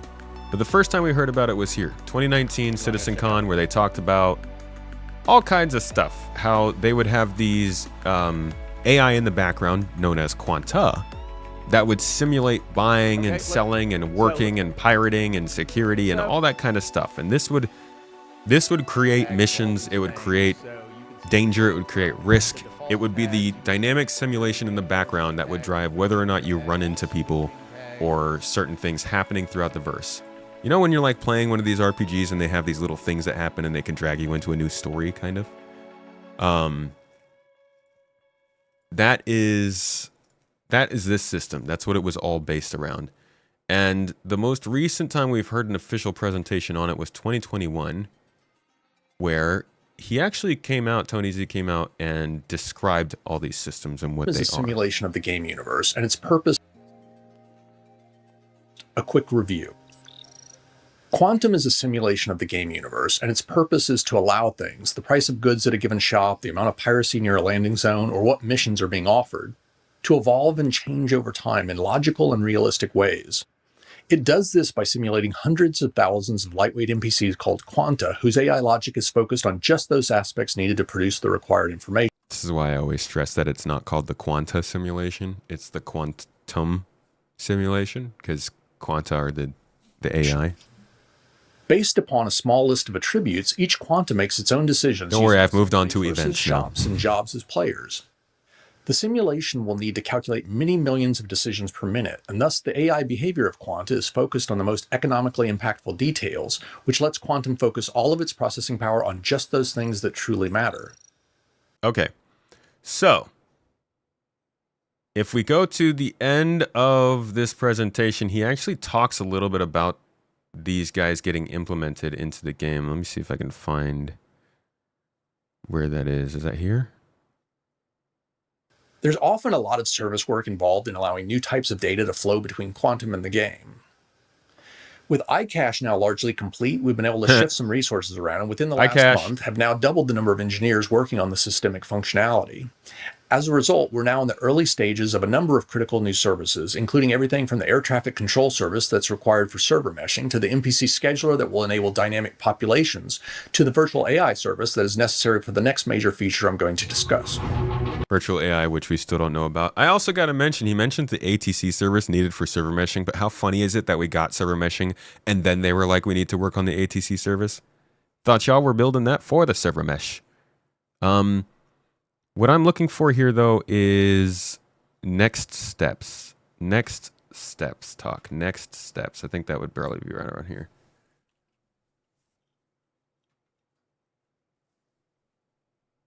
Long ago, but it's only been within the past couple of months as engineering resources rolled off.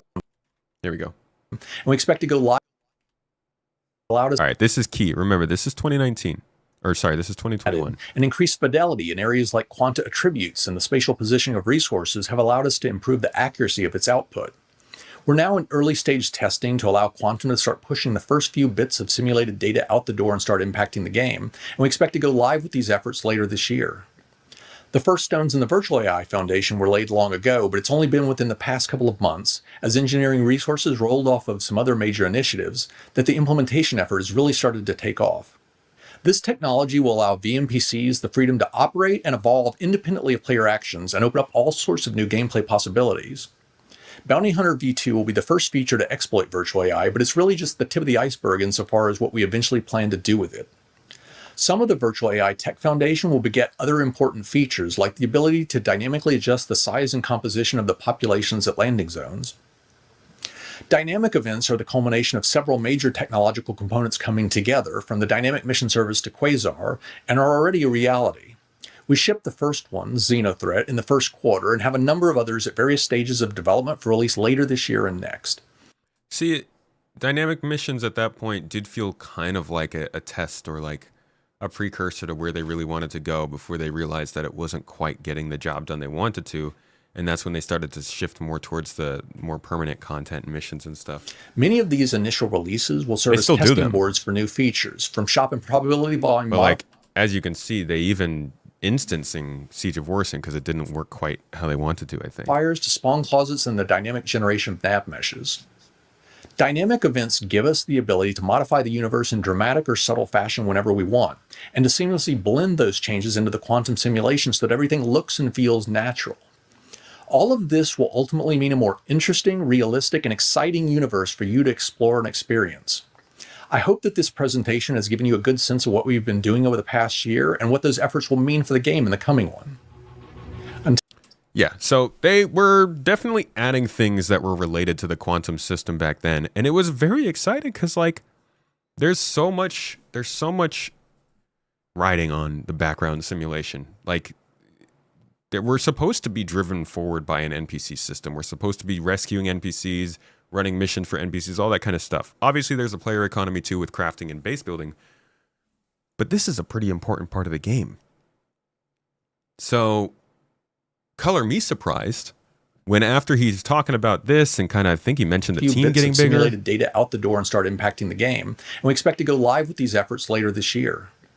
The first stones in the Virtual AI Foundation were laid long ago, but it's only been within the past couple of months, as engineering resources rolled off of some other major initiatives, that the implementation Like, they got engineers working on this stuff, rolling off of other major initiatives, right? Effort has really started to take off. This technology will allow vNPCs the freedom to operate and I've covered a lot of ground today. Quantum has matured considerably since you last saw it.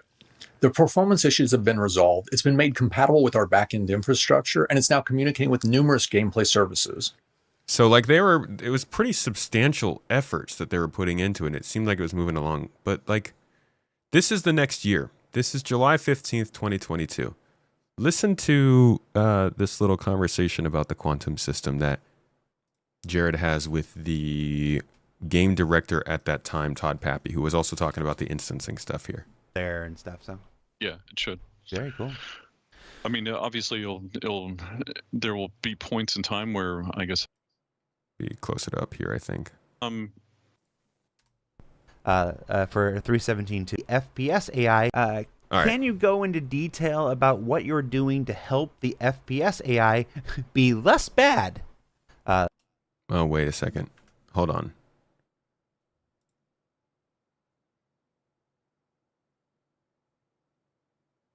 Sorry, I think I got the wrong.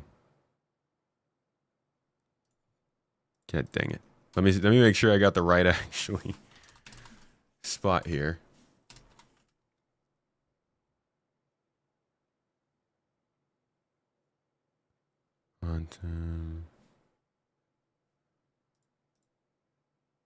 There we go. My bad. We good. a lot of the combat scenarios that are happening there right now. So the goal is for them to get off the ship and then start hunting you down. This question might be a bit more for Tony, but we'll try it here. Will there be any additional Quanta instances for more commodities in 3.17.2? Not right now. I mean, the main goal for us was just to kind of test that out. The head to the forehead when somebody brings up quantum. It's like, oh God. When we initially released it, but basically the game horizon and Tony have been focusing on other things. That was it. Did you miss that? I think they reiterated on it again here. Listen closely. Oh, I lost sound. Listen again. Things. Game horizon for folks who've never heard that term before. Is go ahead. I was gonna, you got it. They're another company that we're working with that's helping us build quantum. Yeah. Anybody ever hear that before? There was another company helping to build the quantum system? I didn't know that. Today was the first time I had heard about it. I mean, maybe I heard this when it was first aired, but I definitely do not recall hearing about another company helping with quantum. Sounds like it's called Horizon Gaming, but I couldn't find anything. Never heard that. On other things. Game Horizon for folks who've never. I have no idea who Game Horizon is. Never heard that term before. They're another company that we're working with that's helping us build quantum. Yeah. So yeah, I guess they're contracting, kind of like Turbulent was, yeah. And they were building quantum, the system that had already been affecting the game at this point, that Tony Z had talked about for quite a while, that Bounty Hunting V2 is dependent on, that Better Trading is dependent on, that missions are dependent on, that a lot of stuff is dependent on that they don't talk about. Now, it's been rebranded, and it has been rebranded quite obviously. You can go back to a video that they were using. They were doing a talk just last year about missions and earnings and the economy and all that kind of stuff. And so you can actually find some pretty easy spots where they talk about the system and explain that it's still in development. I mean, people have things to do, and they might miss, key pieces of information over the hour. So we can help those people out. It's like this, but no, quantum is still in development. We're hoping that you're going to hear some more of that too as the team gets built up. And I know Benoit's spending some more time now that Benoit's fully integrated in the project with the merger with Turbulent stuff. There's a lot more involvement that he's got and stuff. And we're looking to. I was just talking to Andre. We're looking to hopefully do something a little more dedicated to the ongoing development of quantum. I'm going to say before the end of this year is a reasonable expectation. I don't want to do anything more than that. I mean, us and schedules. So that's not it coming out. That's when I can tell a story about it is what I'm talking about. So there are mentions of quantum. I think there's another one here where they actually talk a bit more in depth about like what it actually is going to include and the fact that it was renamed.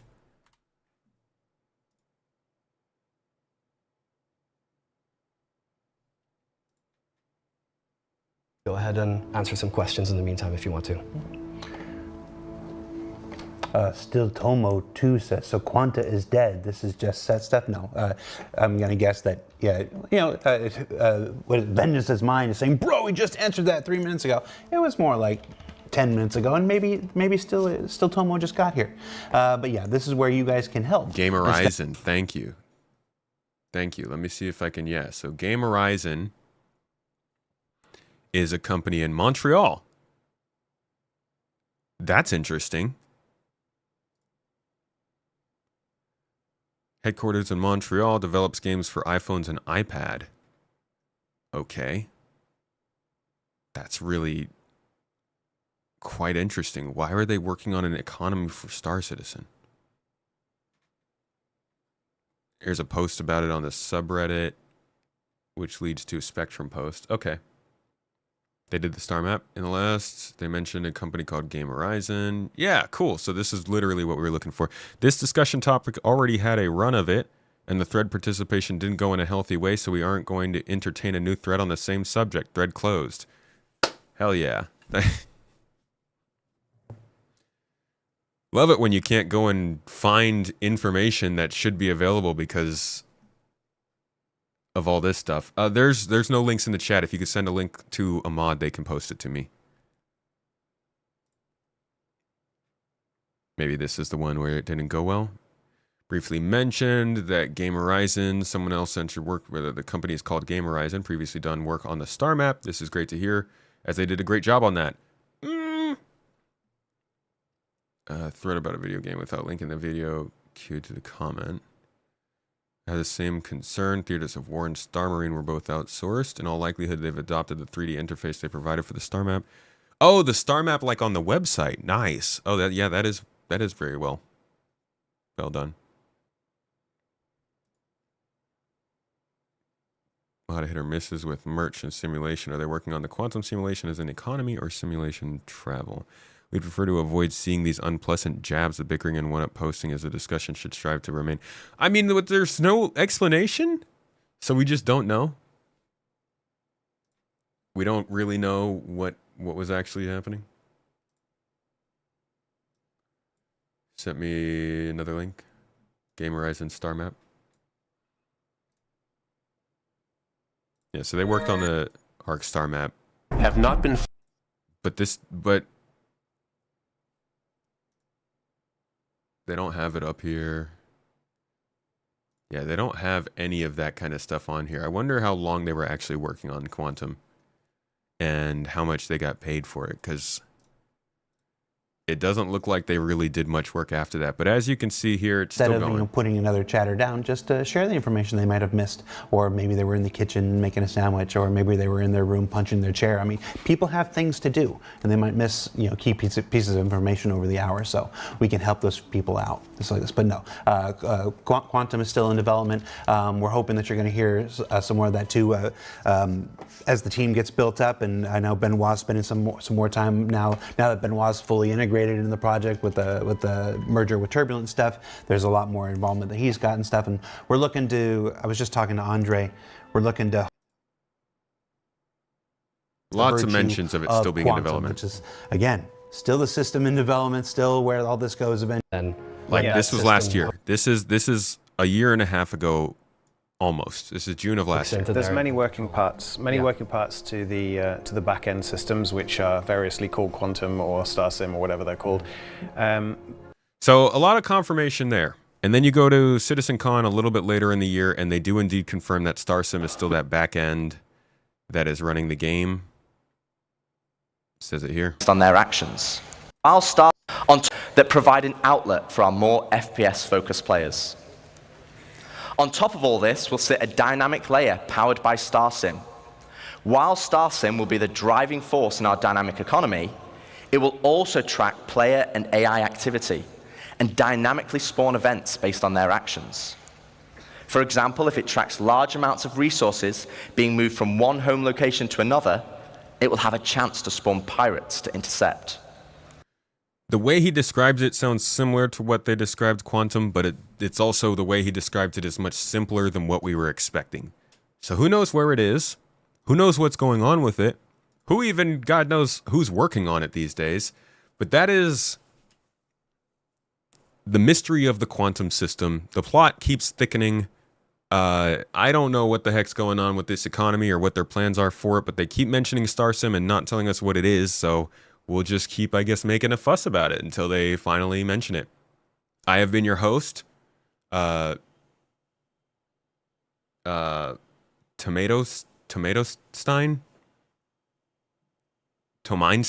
I've been your host, Tomeinstein. This has been class in session to learn a little bit more about the quantum simulation. Back in my day, it was just called a calculator. Thank you for coming to this one, folks. I don't know. I don't know what to say about quantum, man. It's a weird case.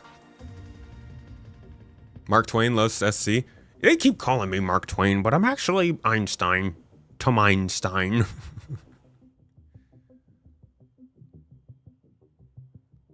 Contracting can be good. I just know the excuse of saying I'm not Tony ain't cutting it. They better find a Tony Stark to build this game.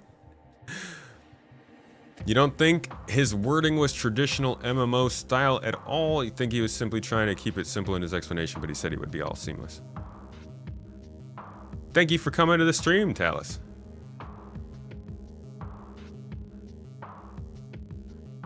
I don't know about seamless. I do think that if they do these fleet battles instanced, it would be a little different from a dynamically meshed fleet battle, because like you can't shoot the people in the other servers.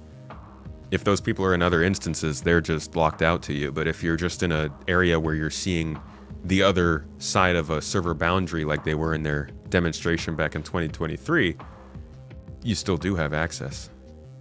Tom Albert. Tom Albert.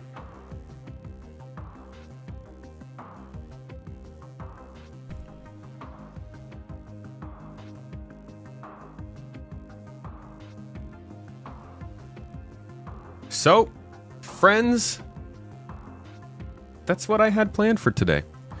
Do we have any other updates in terms of Evocati or whatever the heck is going on?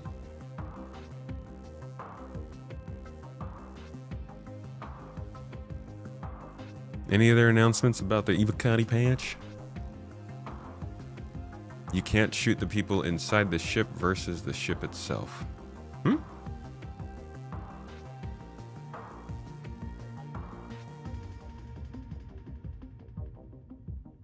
I mean, like, you can't shoot a ship in another instance, for example. Probably a Soul Crush, no updates yet. Yeah, I mean, you know, it's Star Citizen, right? We get 2 false alarms and then we finally get the update. Basson really wants that Shiv. Wait, I haven't even been seeing the Twitch notifications. Have I missed anything?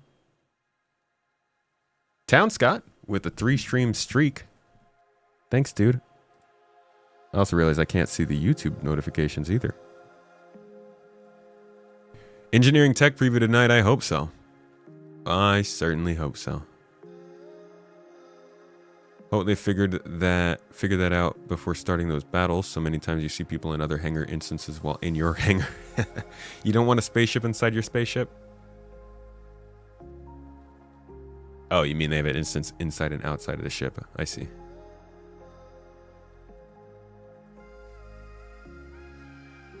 I get this tiny inkling of a feeling that we get engineering information, which is a huge step forward for the game, but then it's also kind of like we get hit with that whole, oh yeah, engineering is here, but there's not really a lot of content using it right now. So it's a little bittersweet. But we'll see. I'm going to go ahead and leave you guys with that. I think this was a good set of few talks. A lovely Monday fun day, folks. Always good dressing up with you and chilling. I don't dress up all the time, that's not true. But for the rest of the week, I will be. I got a couple more costumes over here. So I'll be seeing you again on a Wednesday to talk about God knows what. Actually, no, Wednesday, I'm going to be playing the game with Red Monster. We're going to jump in and see what mining has to offer, maybe. Or something else. Anything. See what things have to offer these days. And have a little bit of fun this Wednesday. I believe on Friday? On Friday, we'll be having a full-on Halloween-themed day because we're going to be handing out candy to the kids when they're coming through for the trick-or-treating. It's our first time. It's literally our first time living at our own place where we celebrate Halloween. We've been together for, what is it, like eight years now almost? Good God. Yeah, we've known each other for more than 8 years. And this is our first time getting to like actually do the whole Halloween thing, so we're really excited for it. My Mrs. Tomato loves Halloween. It's her thing. So we're big on celebrating it.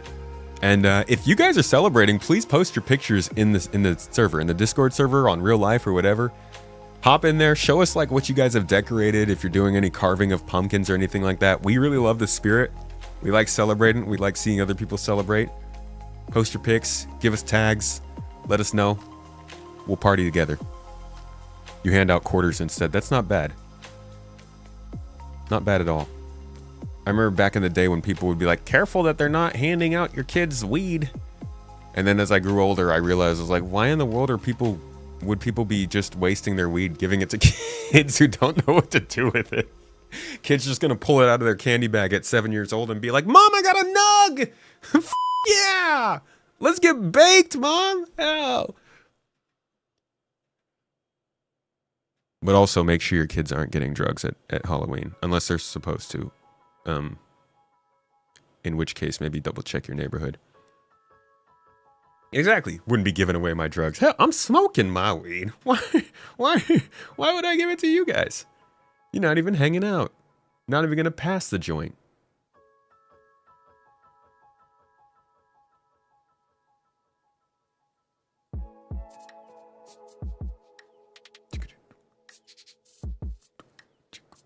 No one likes your kids enough to give them free drugs. You don't do Halloween in Germany, but there are aspects you enjoy watching from over here. Yeah, it's fun to watch from a distance too. Funny enough,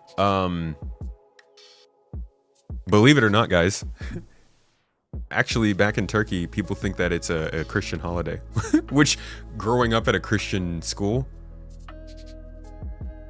they thought it was of the devil. So it's funny to hear the different ways people view it. But yeah, it's a fun time. Candy's cool. Pumpkins are cool. Fun is cool. Parties are sick. All that jazz.